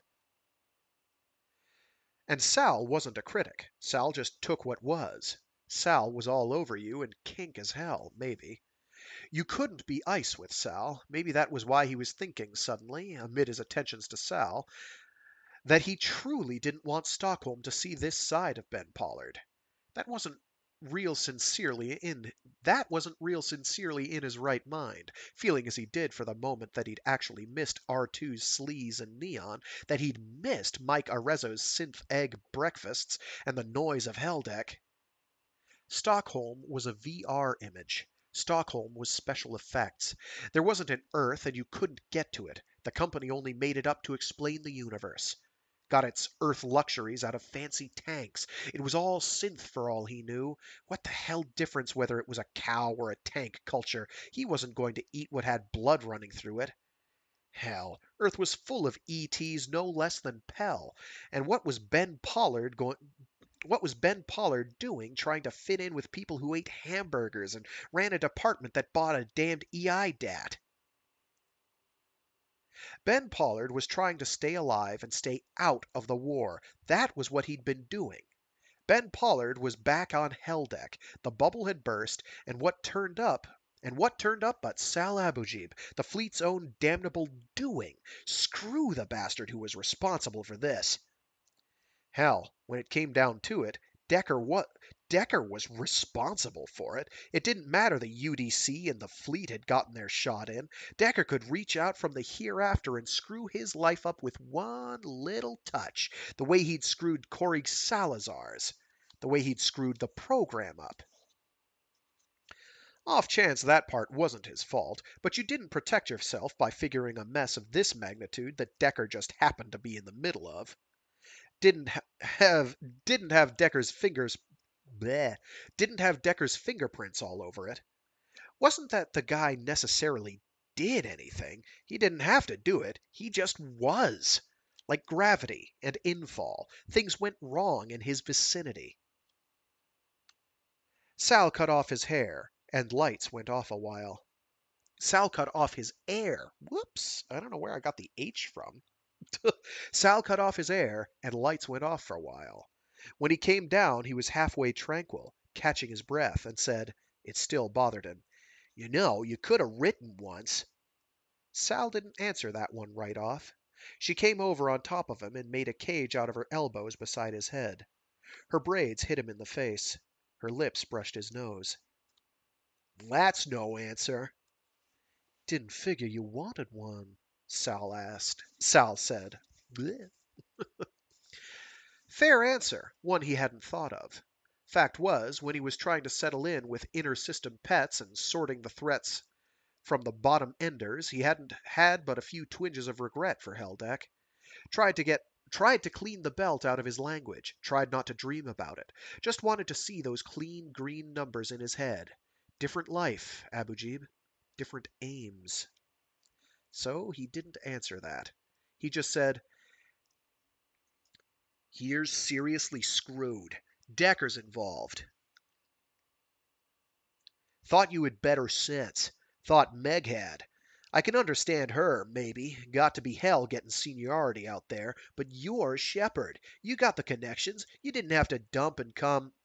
Sal slid down, slid over, rolled onto one elbow, all shadow, braid clips a wink in the dim light. Eyes eclipsed and looked at him again. "Weren't treating her right, Ben. She took it. But, tell the truth, she wasn't seriously happy on the Hamilton." "Personalities?" Sal traced something with a long fingernail on the sheet between them. Second eclipse. And glance up. "Could say. Guys put the push on her.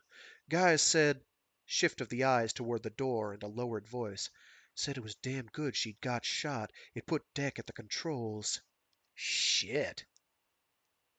Sal shrugged. "Probably true. She says it is. But that's the attitude, you understand? She took the jokers. She took the shit. But they said she'd got an affinity for gravity wells. Didn't want her flying in Jupiter's pull. Big joke, right?" Severely big joke. The idea of infalling a gravity well made him nervous as hell. Going down to Stockholm, if he got there, as happened, he intended to drink a lot of cocktails before the dive, because he was shepherd. A shepherd orphan, as happened. Thank God he'd been on R2 when the ship went. But sometimes, on his worst nights, he dreamed of metal groaning, bolts fracturing, the sounds a ship would make when compression began. Pop and bang and metal shrieking. Yeah, shepherds made jokes. Shepherds defended the perks and prerogatives they got from the company for flying where others couldn't. And Meg was in-systemer, inner-systemer, even blue sky, and there on Sal's ticket. So Dekker got the credit with the shepherds for one hell of a flight, and Meg, who'd nearly got her arm blown off for the cause, got the shit. Dekker hadn't asked for a post with the shepherds. That was the attitudinal difference. With a capital A. She wanted to come, Sal said, and gave a long breath. Couldn't let her go alone. To find Dekker? She didn't effing know him. She didn't... Pilot, he thought then. Meg was a pilot, same as Dekker. Didn't care about anything but to fly. And the shepherds didn't want her at the controls? Double shit. But things the other side of the wall didn't make... What? Double shit. But things the other side of the wall still didn't make sense in that light. So she's in bed with the guy? A movement of sheet, shrug of Sal's shoulders. Silence a moment.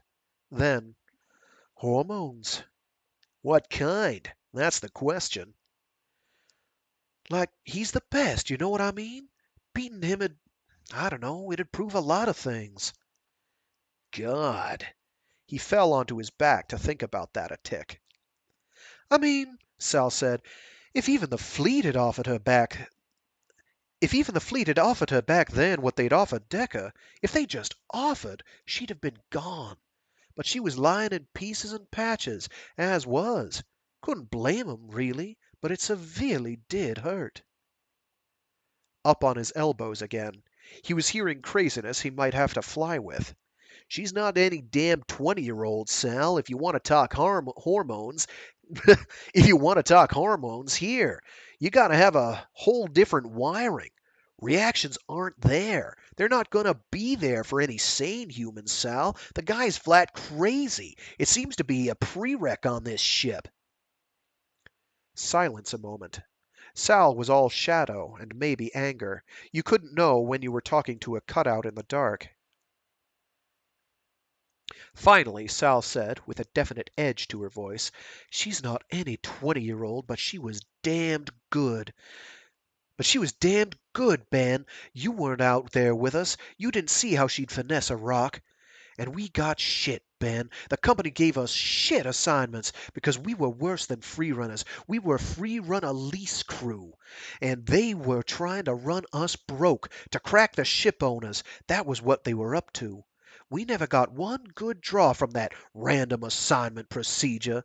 Meg had a record on Saul. Meg was on company's hit list because Meg was Rab. Meg didn't dress by the codes. Meg didn't think by the codes. Meg wouldn't kiss ass, and they screwed her, Ben. Same as BM screwed her. Same as the Hamilton screwed her. So here the damn fleet comes in and says, by the way, will you come in and haul Deck out of his mess? Didn't even say, you want to fly for us? Said, you want to come haul this Sheilovek out of his funk and we'll cover your record? That's all. That's all they promised, Ben. And she got this look. Shit, what was I going to do? She'd stuck by me. Maybe it's time somebody went with her. He'd never heard Sal talk that way. Sal with an attack of obligations. But shit all.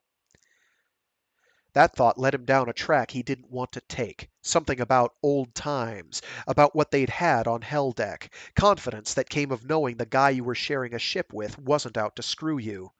Whole damn universe might be out to do that, but your partner wouldn't. Your partner had to have the same interests you did, and you just didn't cheat on him. You just didn't cheat on him. He rolled out of bed, buck naked and cold in the draft from the vents. He walked over to the other bunk and leaned his arm against it, because if he stayed in that bed he was going to start thinking about Maury, and he didn't like to do that, not in the middle of the dark. So Sal was being a fool. So Meg thought she could get the years she'd lost back again, and the system wouldn't screw them all. Rustle from behind him. Movement.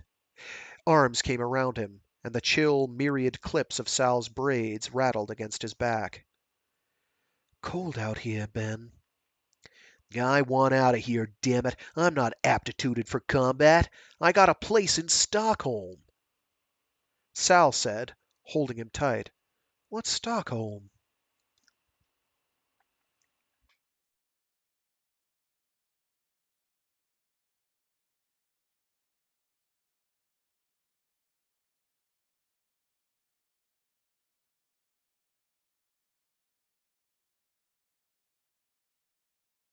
Ah, shucks. If it had been 10 minutes later, I'd be quitting here, but we're going to keep rolling.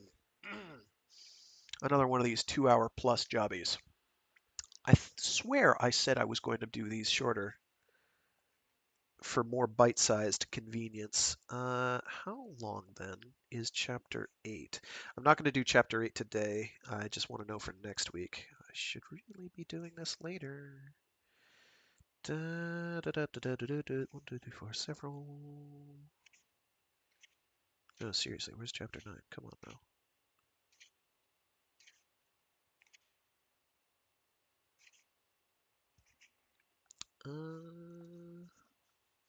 Yeah, I'll probably do 2 chapters next week then. Yeah, that'll get me pretty close.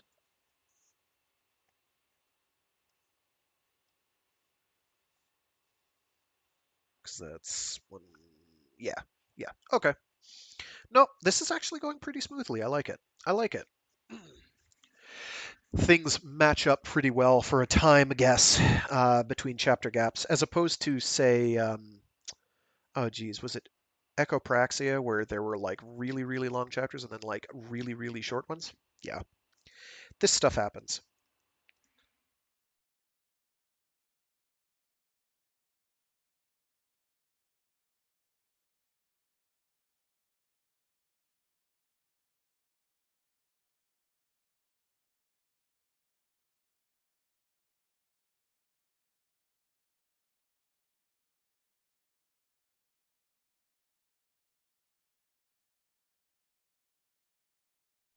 Chapter 7.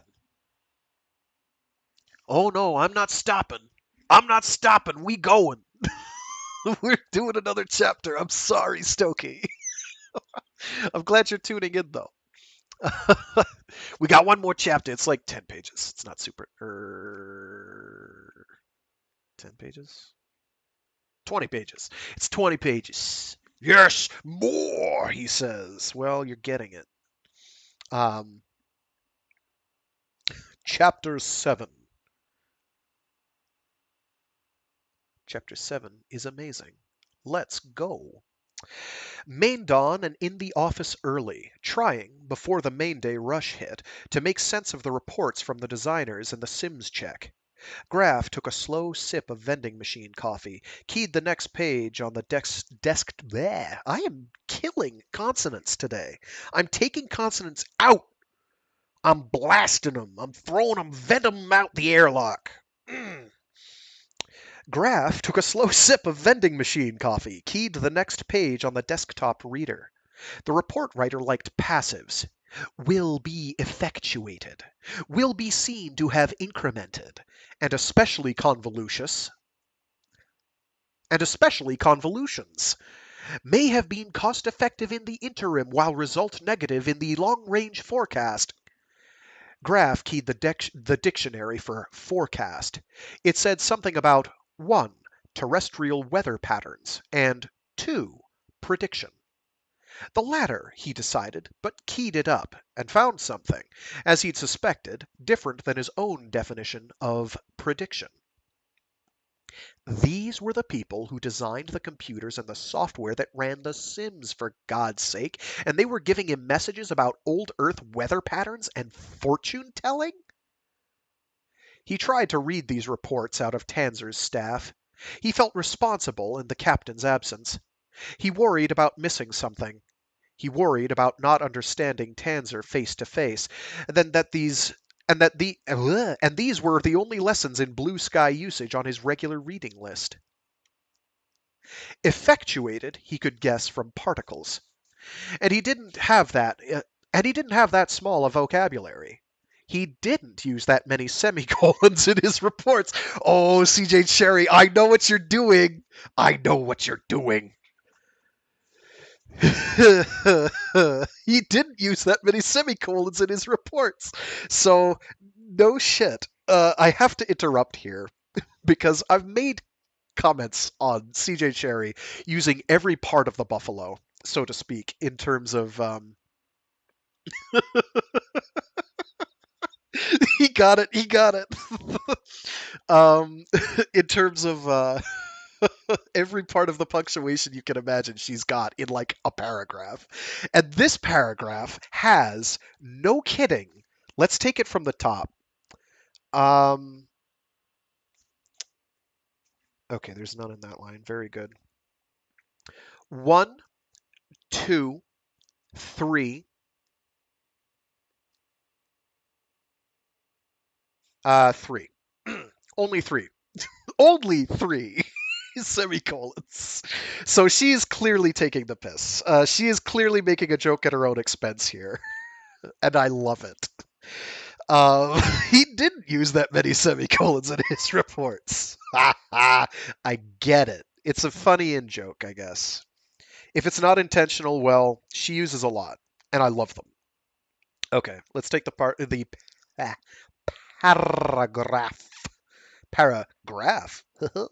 from the top.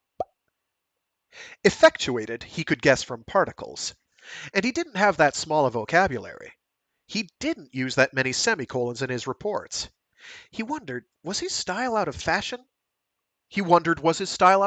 I misread that entire line. Nice, cool. He didn't use that many semicolons in his reports. He wondered, was his style out of fashion? And he wished, not for the first time, that he'd had at least one of the seminal languages. Given the proliferation of derived meanings, that was what Saito called the problem words, cognates, and metaphor. All of which meant a connection between forecast, planetary weather, and the Lendler Corp techs who, between working on the sims and writing reports, danced a careful and convolute set of protocols between his office and Tanzer's. Effectuate hell. Obfuscate and delegate and reiterate.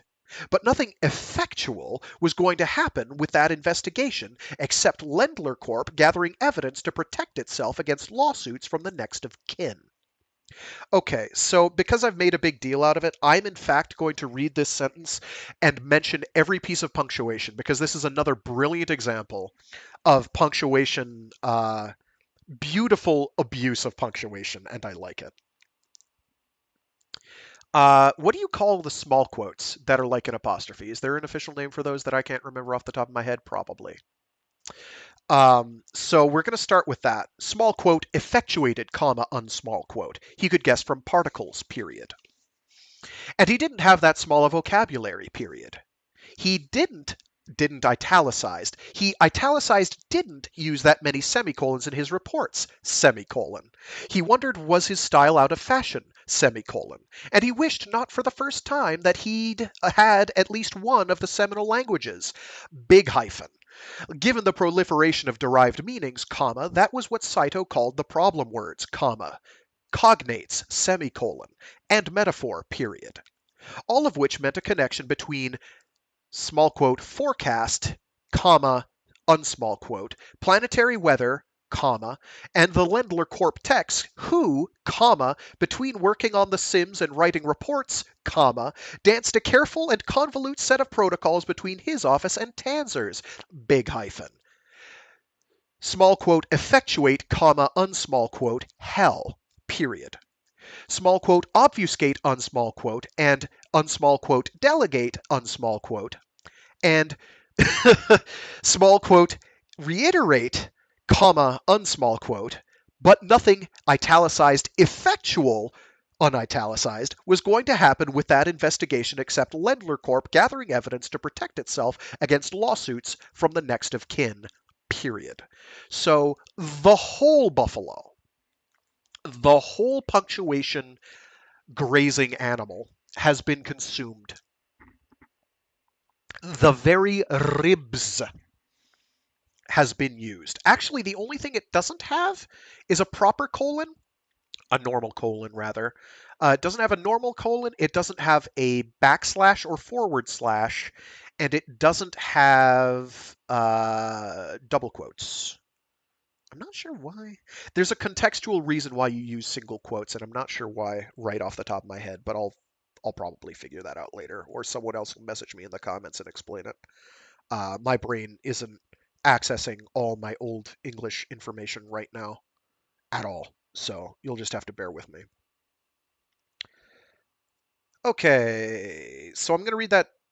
I'm not going to read that paragraph again. We've spent enough time on that paragraph. No, I'm going to read that paragraph again because it's important for context. Sorry. Okay, back to the reading.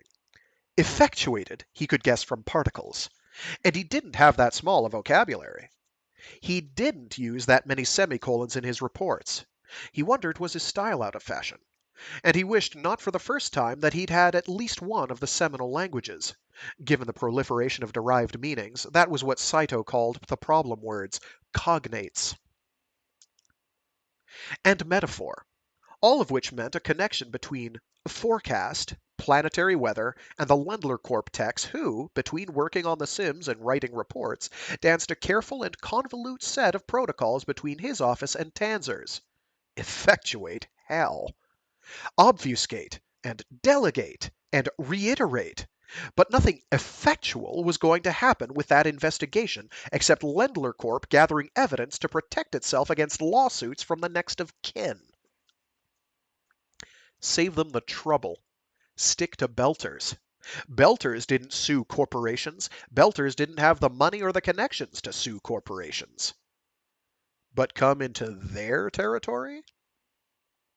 Lendler didn't want to do that. Didn't want to interview the Belters, even when he had set it up. The phone beeped. He hoped it was Saito coming online. He could use a linguist about now. And he could wish legal affairs hadn't left their office to a junior. Oh, there's the colon. Found the colon. We have a proper colon now, boys and girls. I'm sorry. The fleet needed to enlist a mother. Let's take the sentence from the top. The phone beeped. He hoped it was Saito coming online. He could use a linguist about now. And he could wish legal affairs hadn't left their office to a junior. The fleet needed to enlist a Motherworld lawyer, was what they needed. Maybe 2 and 3 of them, since they never seemed unanimous. He'd had the UDC council on the line last night, talking about culpabilities and wanting releases from the next offs. Lieutenant Graf? Young male voice. Familiar male voice.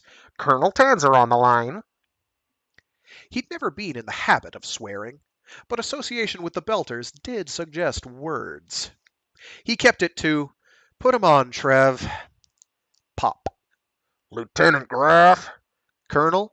I'm looking at the file of Paul Dekker. I just wondered if you'd had any last-minute additions before we write our finish on this accident business. I'd appreciate that, Colonel, as soon as we finish our own investigation. Dekker's been released from hospital, I understand, on your orders. Possibility of recorders. Distinct possibility. Released to Fleet medical care. His blood showed high levels of tranquilizer and pain medication. My medical staff says it was excessive. Far excessive. The word malpractice figured in the report. A moment of silence. Blood samples taken after he was in your doctor's blood samples taken after he was in your doctor's care, Lieutenant.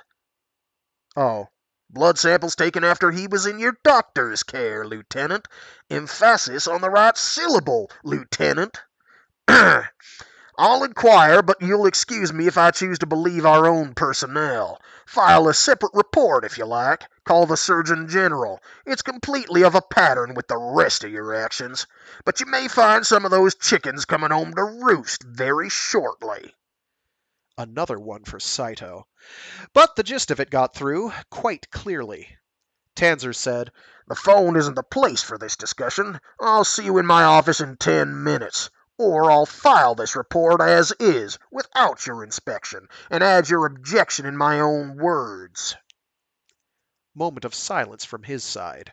A moment of temptation to damn Tanzer for a bastard, hang up, and call the captain on uncoded comm. He might be a fool not to have done that. Tanzer made little moves, niggling away at issue after issue, day after day. Damn the man! He could be recording the conversation right now. But caution won. Follow the forms. I'm on my way, he said.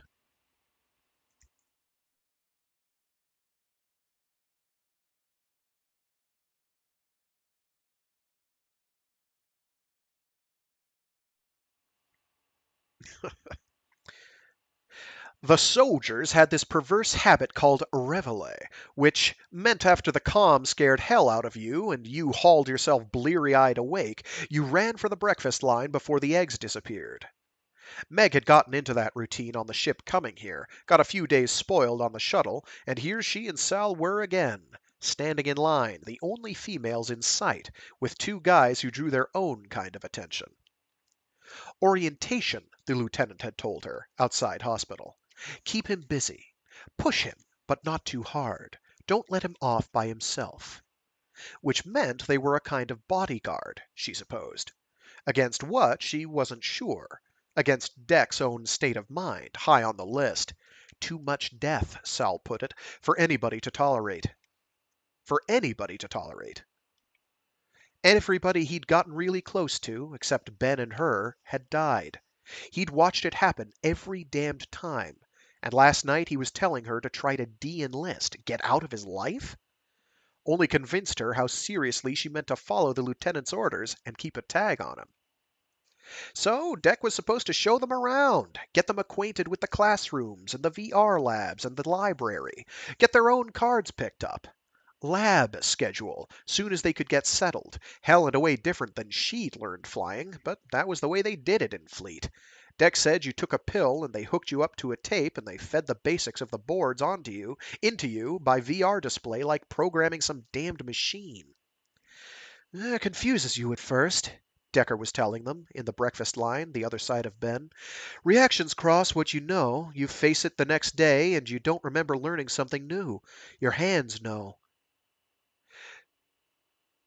And you don't remember learning something new. Your hands know. They use it just to teach you the boards. The brain takes a while to get used to it, a while to know it knows. Handful of people can't take the pills, but it's rare. She listened. She tried to imagine it. They're experimenting with that stuff over at TI, Ben said. Hell, if they're going to mess with my head, I'm a priority 10. Programmer, security clearance. Damn chaff, that's what's going on. It's that screwed up EI dat they're using. Drop me in here and my level isn't in the BDOC system. Oh no, all it knows is pilots and doc monkeys. So I got to be one or the other, right? Right. Dollop of synth eggs on Ben's plate. So it lets some damn key pusher screw with my assignment. Does somebody over at Sol wonder where I am? Not yet. Personnel isn't supposed to think. Oh no, they trust the EI dat. I got a post waiting for me. God hope it's still waiting. What the hell is this stuff? What the hell is that stuff? Grits, Dekk said. Was it alive? It wasn't alive. Dekk slid his tray to the end of the line and drew his coffee. You want me to carry that? Meg asked. I'm fine, Dekk said and stuck his card in the slot. That's present and accounted for. Laser scans the bottom of the containers, figures your calories and your allotments. Dietitian's worse than hell. Reader's read line was blinking. You have a message, the checkout robot said, as if Dekk couldn't read.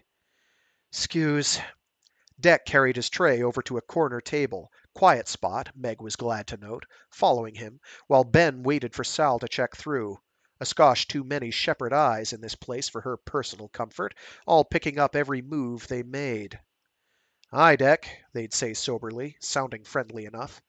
Giving her and Sal the eye, that was a natural, women being severely scarce here, and sort of glossing Ben.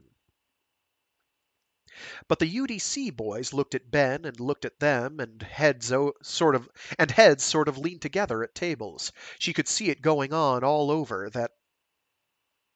Wow. This is the problem with trying to read this without practicing ahead of time. And she makes it hard.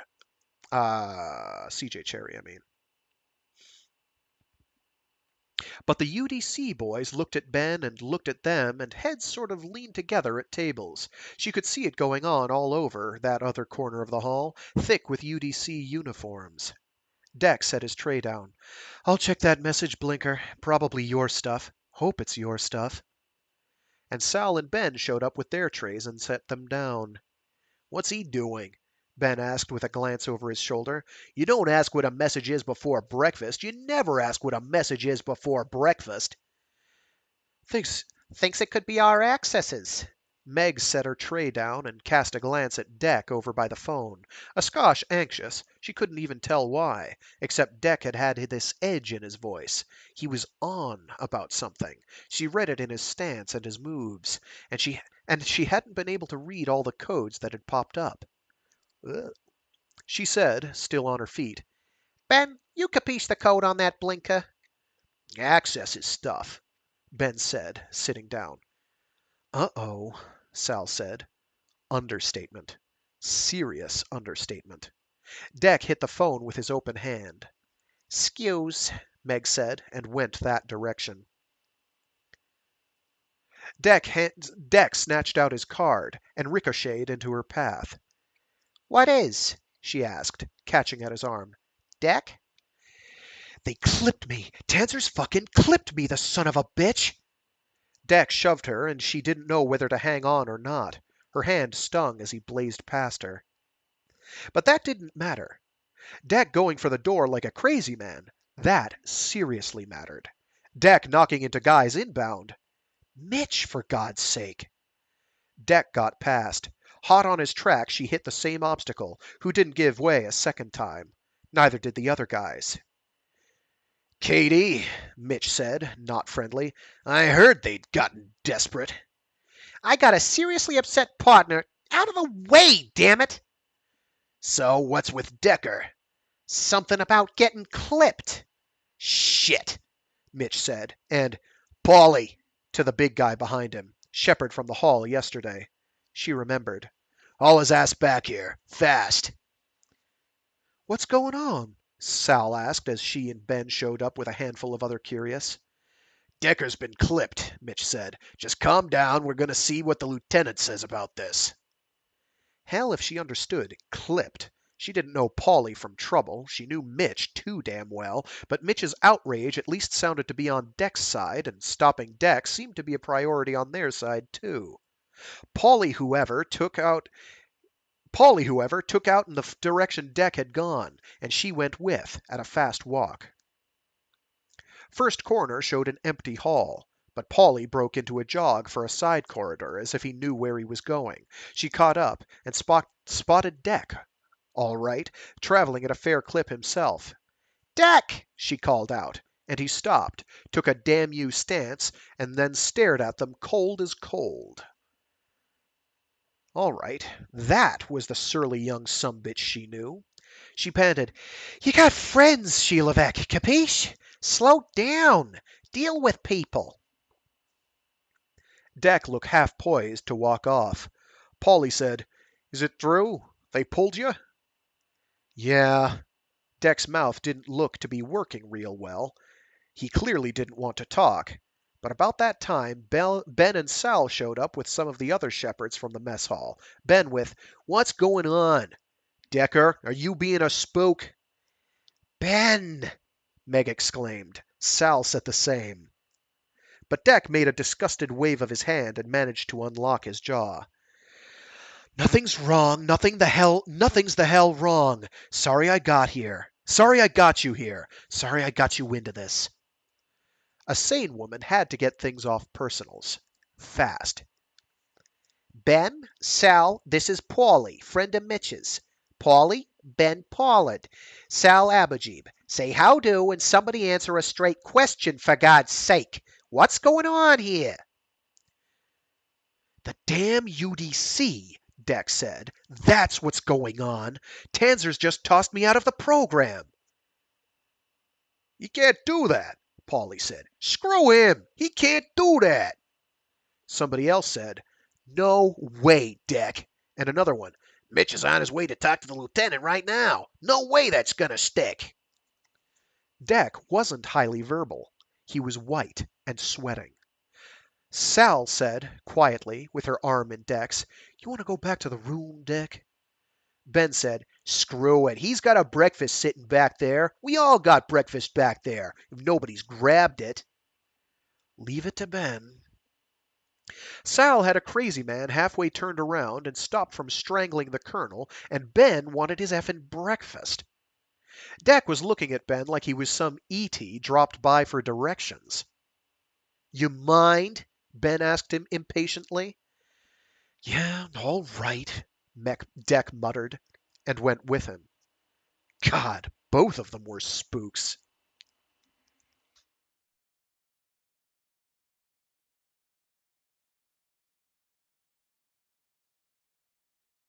I was wondering why it smelled like rain. Getting a nice, very heavy sun shower at the moment. I knew it was going to rain today, but damn. It is coming down, but it's not dark. That's why I didn't notice, because I'm not facing the window. The window is lighting the book. I wondered why it smelled like rain, and there it is.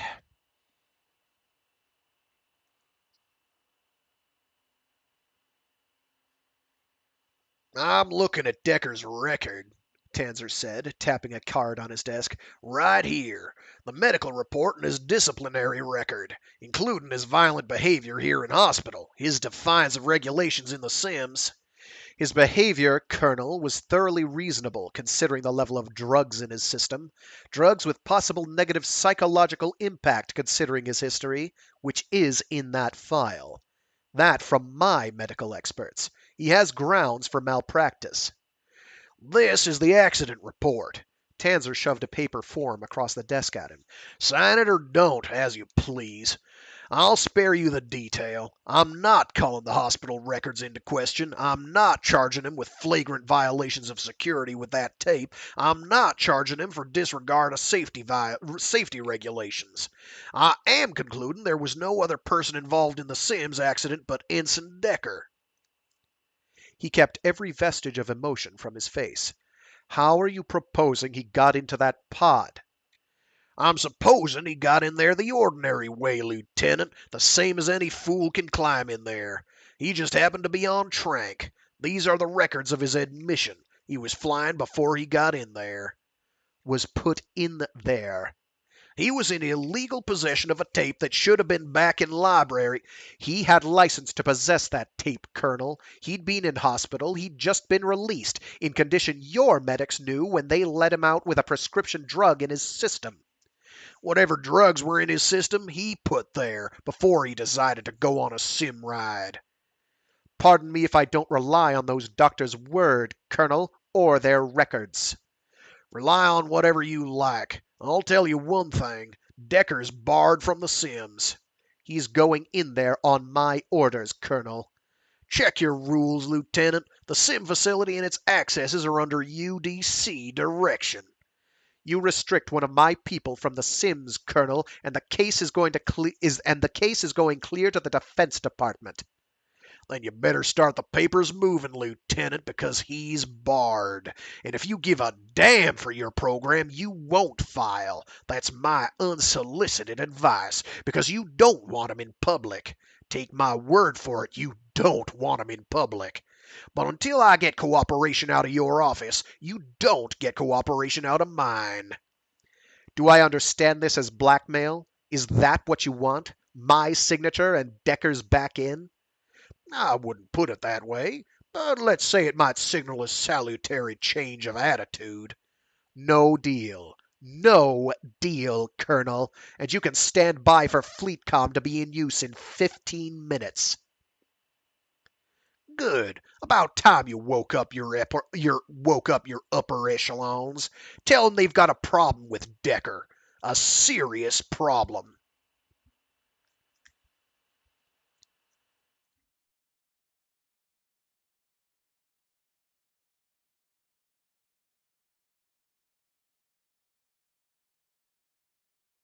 Trays were still sitting.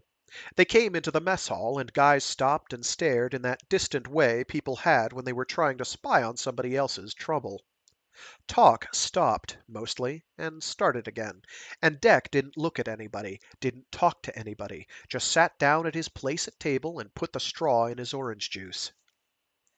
Ben gave her a tight-jawed look. Table was still all theirs. Paulie and the guys had gone off toward the breakfast line, but they hadn't made it. They'd gotten snagged, talking to guys over by the wall, all Shepherd. There were UDC guys on the fringes. Tables were either UDC or they were Shepherd. Meg marked that suddenly. There wasn't another mixed table in the whole damned hall. She didn't like the quiet. Didn't like the feeling around them. Deck was having his eggs. Ben was having toast. Sal gave her a look that said she was right. Everybody else was crazy but them. Young woman, blonde hair and a shave strip, came up, set her tray down, said, "You mind, Dick?" Deck shrugged. That one sat down. "Trice," the interloper said, looking her way, and offered her hand across the tray as a dark-skinned shepherd kid took the seat next to Sal. "Almarshad, friends of friends." Paulie sat down, him with no tray, and said, It's us Tanzas after. Pollard, you mind to answer whose side you're on? Hell of a question, Meg thought. She watched Ben frown and think. Frown and think. Hell of a question, Meg thought. She watched Ben frown and think. Then say, with a cold smile on his face, "Hell, I'm not in Tanzer's command. I'm security cleared. I'm computer technical out of TI. I'm due somewhere else, and if I get there, frying Tanzer's ass would be ever so little effort. So why doesn't somebody get me out of here?" Hear you were a good numbers man, Paulie said. The frown came back. "Damned good," Ben said. Ben wasn't lying. but I'm not flying with him. I'm not flying with you guys. I'm not friggin' going near combat. "Small chance you'll have in my company," Deck said under his breath.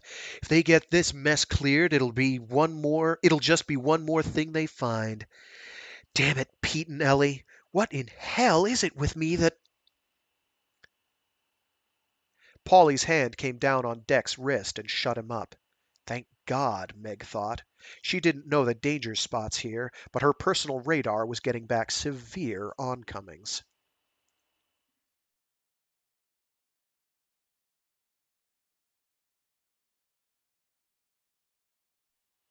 Hadn't even gotten back to the office before he had a hail from behind and a Lieutenant, we've got to talk to you. no doubt what it was before Mitch and Benavides overtook him. Graff said, "Dekker's banned from the Sims. Is this what this is about?" Tanzer's doing? Mitch asked, and didn't ask was it his. "Colonel Tanzer," he reminded them. "In the office, Mitch. Let's keep it out of the corridors." It's in the corridors, sir. It's all over the mess hall. The damn DC doesn't care where it drops its... "Mitch, in the office." Yes, sir. Mitch said meekly, and the delegation trailed him down the corridor and around the corner into his own door. He could hear the phone beeping before he even got the door open. He got to his desk, picked up the handset. "Graff here." Saito's voice.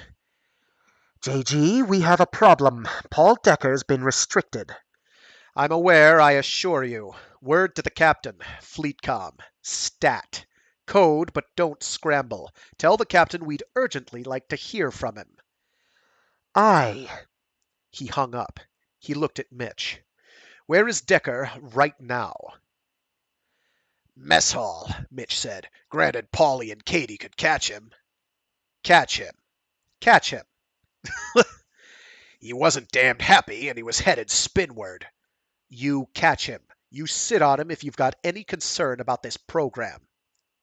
Quiet from the other side. Then, We enlisted. We signed your contract. We've got plenty of concern about this program, Lieutenant. We're damned worried about this program. We're damned worried about a lot of things. first time I've asked this, Mitchell. Follow orders. Blind. Just do it. Mitch looked at him a long time. So did the others. Finally, Mitch said, We'll follow orders. But what the hell are they doing, Lieutenant? Do you hear from the captain? Do we know anything? What's happening at Saul? You want it flat on the table.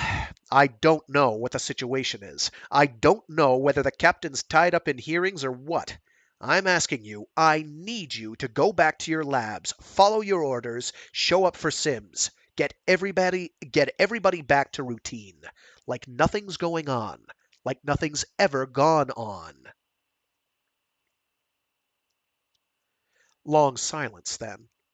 Long silence. And finally, Mitch broke contact. Yeah, Mitch said. You got it. You got it. But Deck's damned upset. Tell Dekker my door's open. I know what happened, and I'm on it. May take a bit, but he's going back in there. Opened his mouth on that one. If you made a promise like that to these men, you'd better plan to keep it. Like dropping into system, he thought. Sometimes you had to call one fast. He thought it over 2 and 3 times, the way you didn't have time to reflect on a high V decision. But the fallout from this one was scattered all through the future, and he didn't know whether he was right to promise a showdown for one man. Damned if not, he decided. You could count casualties by the shipload in an engagement. But if it was your own service taking aim, damned right one man mattered.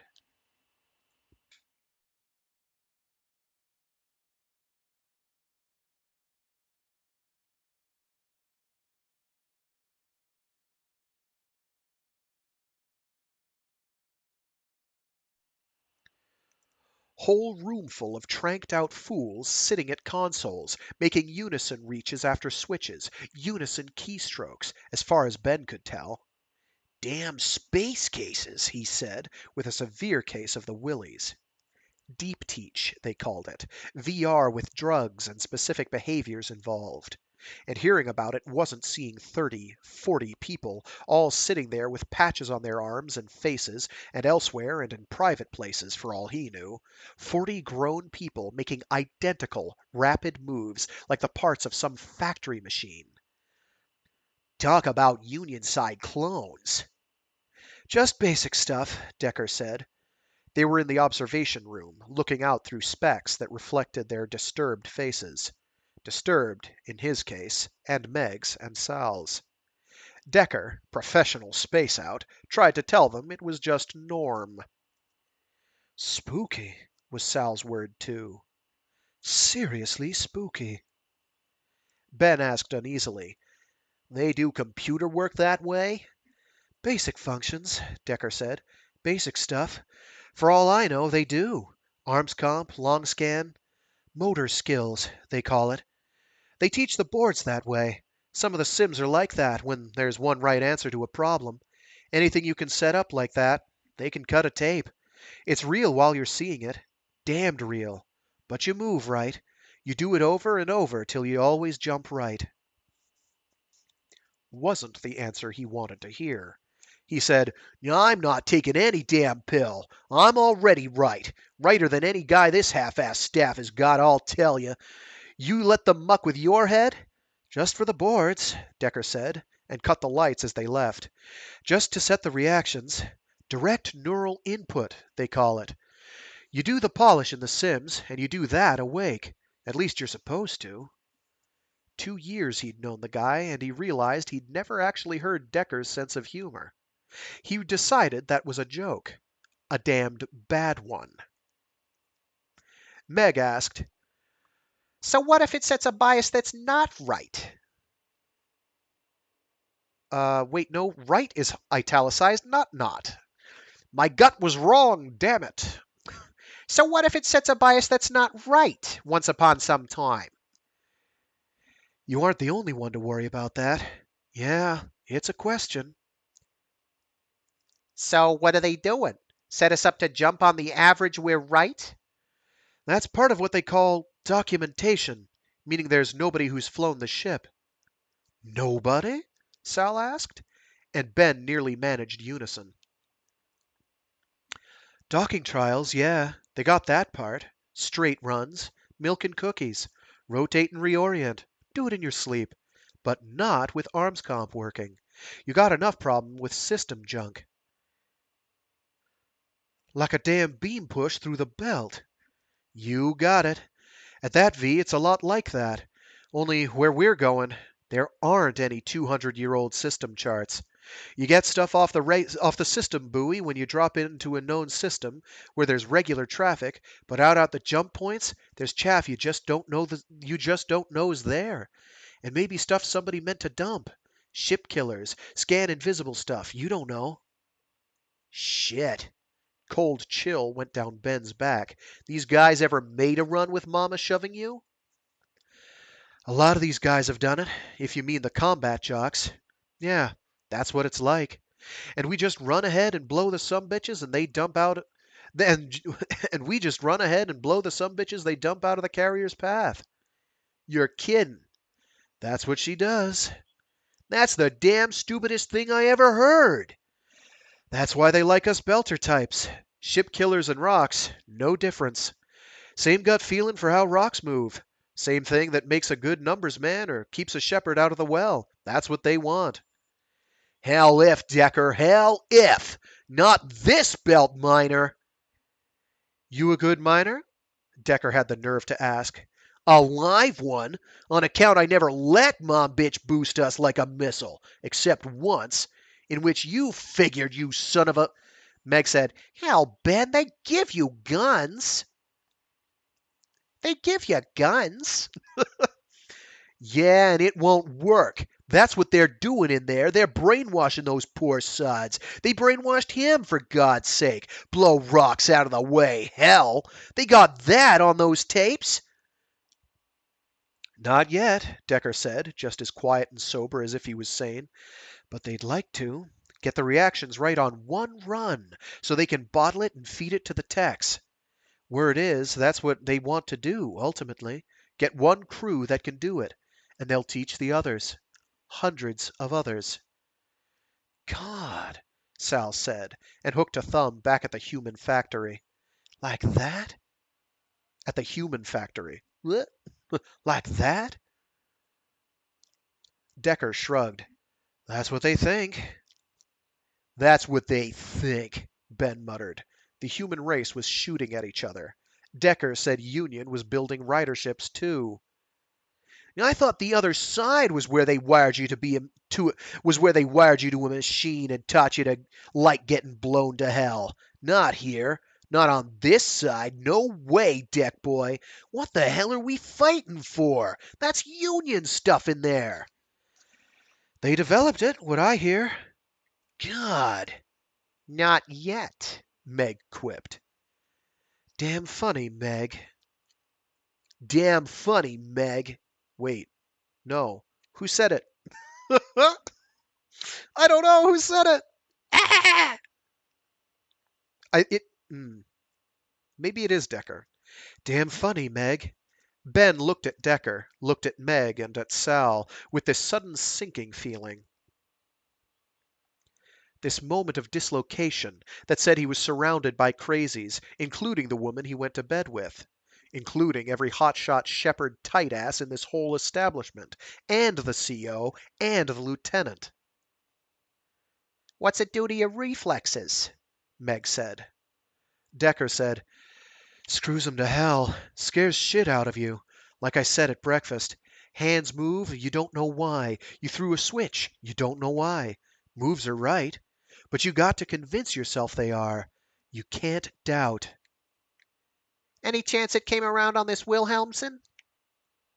Dekker didn't answer that for a second or so. Ben wasn't sure about keeping his breakfast. Yeah, Dekker said, but that's the one thing you never better think. You never think about it. Not in the Sims, especially in the real thing.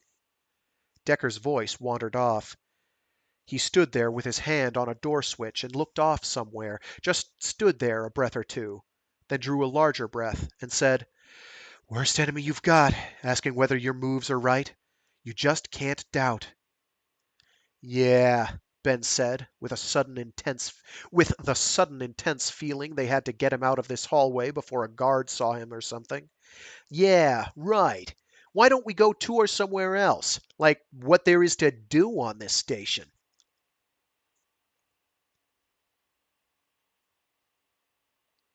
Dekker looked at him like he'd never thought of such a thing. Don't know what there is. Don't know that there is. This isn't one. What I've seen, it isn't even R2. What do you do for life in this can? Play the vending machines? Not much time for social life, Dekker said faintly, which reminded him there hadn't been outstanding much in TI either, even attached to Sol 1 where there was plenty. Not much where we've been, Meg said, either.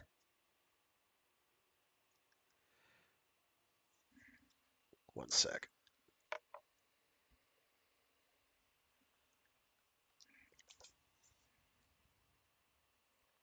They walked down the hall in this place full of labs where human beings learned to twitch like rats, to guide ships that moved too fast to think about, and you couldn't help thinking that Helldeck on R2, for all R2's faults, had been the good old days. So what do you want to do, Deck Boy? I mean, granted, we all get our wants. What's yours? Scariest question he'd ever asked Dekker. And Dekker took a while thinking about it. He guessed Meg sort of leaning up against Dekker, one visible hand on his arm. Where the other one was might have something to do with his concentration. But Dekker said, real quiet, I want to be the one that cuts the tape. I want to be the one that does it, Ben. He wished he hadn't asked. He sincerely wished he hadn't asked. Sincerely wished Meg would put her hand somewhere to disrupt the boy's concentration and shake him out of his spook notions. There's a chance? Meg asked, quiet too. And he thought, God, it's in the water. They got to put it in the water. They've got to put it in the water. Dekker didn't answer that one right off. If they let me back in the Sims, there is. Bleh. If they let me back in the Sims, there is. And a few beats later, but I'm not doing it with you, Meg. I can't do it with you. Silence from Meg. Then, yeah. I don't mean that. Dekker stopped cold, took Meg by the shoulders, and made her look at him. I mean, I don't want to. I can't work with you. He's such a fucking good. Meg didn't look real happy. Meg was about as white and as tight-lipped as he'd ever seen her. Meg shoved his hands off. You got a problem, mister? You got a problem with me not being good enough? That's one thing. You got a problem about me sitting on any damn shelf to look at? That's another. You say I'm shit at the boards. That's all right. That's your damned opinion. Let's see how the aptitudes come out. I'll find a team and I'll fly with somebody. We'll sleep together sometimes. Fine. Or I'll wash out of here. But you don't set me on any damn shelf. After which, Meg walked off alone down the hall, sound of boots on the decking, head down. Not happy. Hell, Ben thought. With a view of Dekker's back, Dekker just standing there. Sal was with him. He wondered that Sal didn't go with Meg. He was still wondering when Dekker lit out after Meg, walking fast and wobbling a little. You make sense out of either one of them? He asked Sal. Yeah, Sal said. Both. Surprised him. Most things came down to Belter and Inner Systemer. So maybe this was something he just wasn't tracking. He asked for his own self-preservation. Yeah, I know why he's following. I don't know why she's pissed. Sal said, Told you last night. He said she couldn't fly. He said not with him. Not on his ship. She'll beat his ass. That's what he's asking for. Talking was going on down the hall, near the exit. Looked hot and heavy. Sal said, She'll pass those aptitudes. You never seen Meg mad.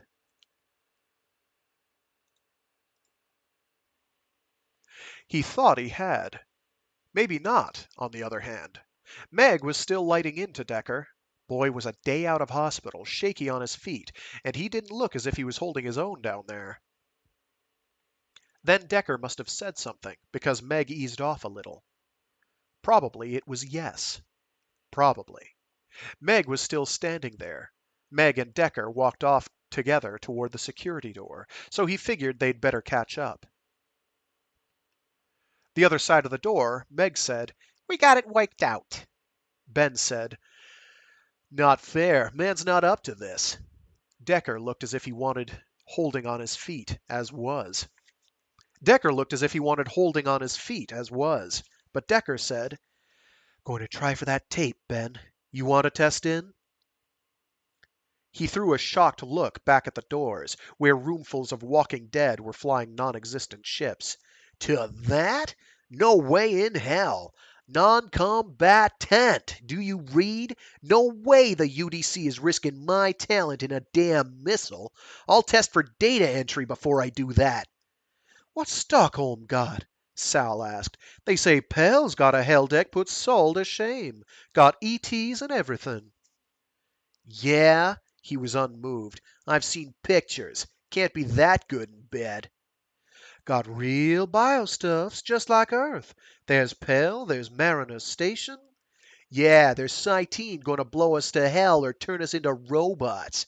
Don't need to go to Cytine. Our own service is trying to do it to us. Seriously gave him the willies, that did. Get into his mind and teach him which keys to push, would it?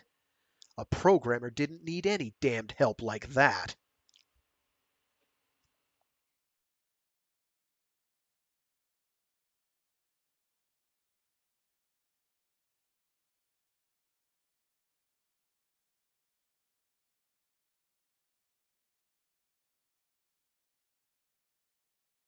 No answer, no answer, and no answer. Graf was beyond worrying. He was getting damned mad. And there was no place to trust but the carrier's bridge, with the security systems engaged. But workmen had been everywhere. The UDC had very adept personnel as capable of screwing up a system as their own techs were of unscrewing it. And it was always a question, even here, who was one up on whom. I know the captain knows about Dekker, he said to Saito and Dema and Thew. Age-marked faces all, and the only reassurance he had. Pollard, Abujib, Cady all shipped in here. You'd think if he is moving them, they'd be couriering something, a message, 2 words from the captain. Possibly, Saito said, over the rim of her coffee cup. He feared some shift of loyalty. Dekker is the key point. None of them have met in over a year. Friends and lovers fall out, and Pollard is UDC. They came. Dekker's leave-taking with Cady was passionate, to say the least. Pollard joined him here. Protocol says none of this is significant. They're not merchanter. That's not what's forming here. Puzzles at the depth of things. Silence from the captain, when a word would have come profoundly welcome. He looked at Dema. He looked at Armsmaster Thew. He looked at Saito. Calm won. If Victoria spoke officially, it was Saito's voice. If the fleet spoke to Union or to Blue Skyers, it was Saito, who made a study of words and customs and foreign exactitudes, and psychologies and expectations. What is forming? Saito shrugged. That's the question, isn't it? I only point out, you can't take our social structure as the end point of their evolution. Blue Skyers and Belters alike. Their loyalties are immensely complex. Ship and family don't occur here, only the basis for them. Difficult to say what they'd become. Prehistory, Dema murmured. Prejudice? Saito asked softly. Not prejudice, just there's no bridge between the cultures. The change was total. Their institutions are seminal to ours, but they don't need kinships. They don't need to function in that context. Their ancestors did. We've pulled our resource out of the cultural matrix. Matrices. Wallingsfordian matrices. God, they were off on one of their arguments, splitting theoretical hairs. Dema was a hobbyist, and the carrier's bulletin board had a growing collection of Dema's and Saito's observations on in-system cultures. He hadn't come shipside for Wallingsfordians versus Kilmer or Emery. Saito, is the captain setting up something you know about? A very opaque stare. I'd tell you. Unless you had other orders. Has the captain been in contact with you? Am I being set up? A moment more that Saito looked at him, and never a flinch. Of course not. And with that, that is the end of Chapter 7. We're going to call it there for now. Until next week. Wow, that went on 2.5 hours, about normal. A little longer than what I consider my baseline, but that's fine. So yeah, thanks to everybody who tuned in, and it looks like there's quite a few of you, which is awesome. Sorry, it's a link to Victor B. Well, I didn't see the link that you posted. Oh, unless that was to the Steam thing. I closed it immediately afterwards. Sorry, optical antenna. I'll check it out right afterwards. So yeah, to everyone who's tuning in for the first time, I do this every week, starting at about noon Eastern Standard Time. You can see all my other stuff archived on the YouTube channel, which should be in the stream description links. Should. I haven't even looked. Probably it is. You can tell it's just a real bang-up, super well thought out operation we got here. Super well thought out. It is just absolutely top-notch. It is professional production values. It is none of that. It is none of those things. It is literally some dude in front of his computer reading books out loud live without rehearsing, which, has pros and cons. So, yeah, story time sort of thing. Fireside readings, whatever you want to put it. In any case, I do it every Friday on Free Read Fridays, where I read short stories and indeed entire novels aloud. Right now, we're about a bit more than a third of the way through Hellburner by CJ Cherryh, the sequel to Heavy Time. If you want to get caught up on the background on some of these characters, you can do a listen through of what I have up for Heavy Time. That is all archived properly now, or should be. Thanks, YouTube, I guess. I do other streams throughout the week. I have a Mecha Monday stream where I do something giant robot related or mecha adjacent, and I have a Warframe Wednesdays stream where I do some Warframe for a couple hours. I don't do any of this for money. So if you want to like and subscribe or whatever, that is entirely on you. I am not going to tell you one way or another to do any of that because what's the point? it's to juke the algorithms. The algos in your favor. Oh, I see. It's the algos now. That's just great. But yeah, do what you got to do. I don't care one way or okay, care is a strong word. I don't care is a very strong way to put it. It's sure, I'd love it, but I'm not going to tell you what to do. They're not going to give me any money. In fact, I'm even fairly tempted to do like aggressive putting of stuff like licensed music and whatnot in. Something that won't get the stream like censored, but enough to make it so that I can't monetize it. Because then I'm basically getting one up on Pappy Google and YouTube, and making them pay out the nose, theoretically. I hope. Though most likely it'll just get the whole thing muted. But I just want to dick with the man, you know? I want to mess with him. I want to mess with the status quo. Which is why I'm reading books aloud, so that more people get these books in them. So yeah, I'm super hyped that I've got 2 first-time viewers here. Thank you to both Stokey and Abith5 tuning in from Twitch. But yeah, I stream to Twitch, I stream to YouTube, I used to stream to Mixer because I had a suite that allowed me to do that. I think I streamed to Facebook as well, but I never check it, so don't send me messages there, please. I never look at it. I only have it because it was like, oh, you can stream to this too, and I'm like, okay, maximum throw, let's go. And have never looked at it since, so that's cool. I have no idea how many of those are even up there. Probably very few. I don't know. So yeah, none of this is monetized, so I do this for pleasure.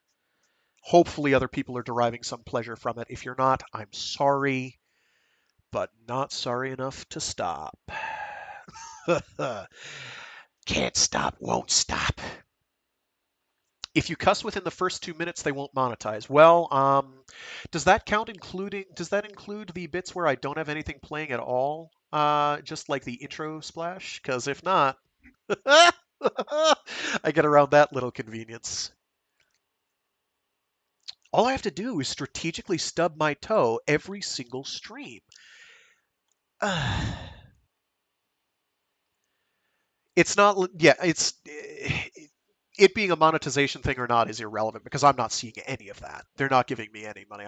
None of these are monetized either way. It's just a matter of will you do it at all. But that's very good to know that I can, if I fiddle around within the first 2 minutes or after the first 2 minutes, I might be able to get away with stuff. So that's cool. Alrighty. Thanks again to everybody. I do appreciate it. Everybody who tuned in. Man, I've got a cute little cult following here. I can start preaching now. I just have to come up with, some pithy pseudo-mystical babble. Or I could just, I've got the Flying Spaghetti Monster Bible floating around here somewhere. Where'd I put that? Shoot. I hope I didn't lose that in the move. I liked that. That one was fun. Reading about the Pastafarians. Alrighty. In any case, thanks again to everybody who tuned in. See you all next time. I got a scooch. And yeah, stay safe, stay sane, and as usual, be decent to each other. See, I'm like a religious cult leader already. I'm preaching what people do not want to hear. This is the kind of stuff that gets you ostracized, you jackass. Saying be decent to each other. What a punk. Yes, he's quite foolish, such a naive creature, this one. In any case, thanks again. See you all later.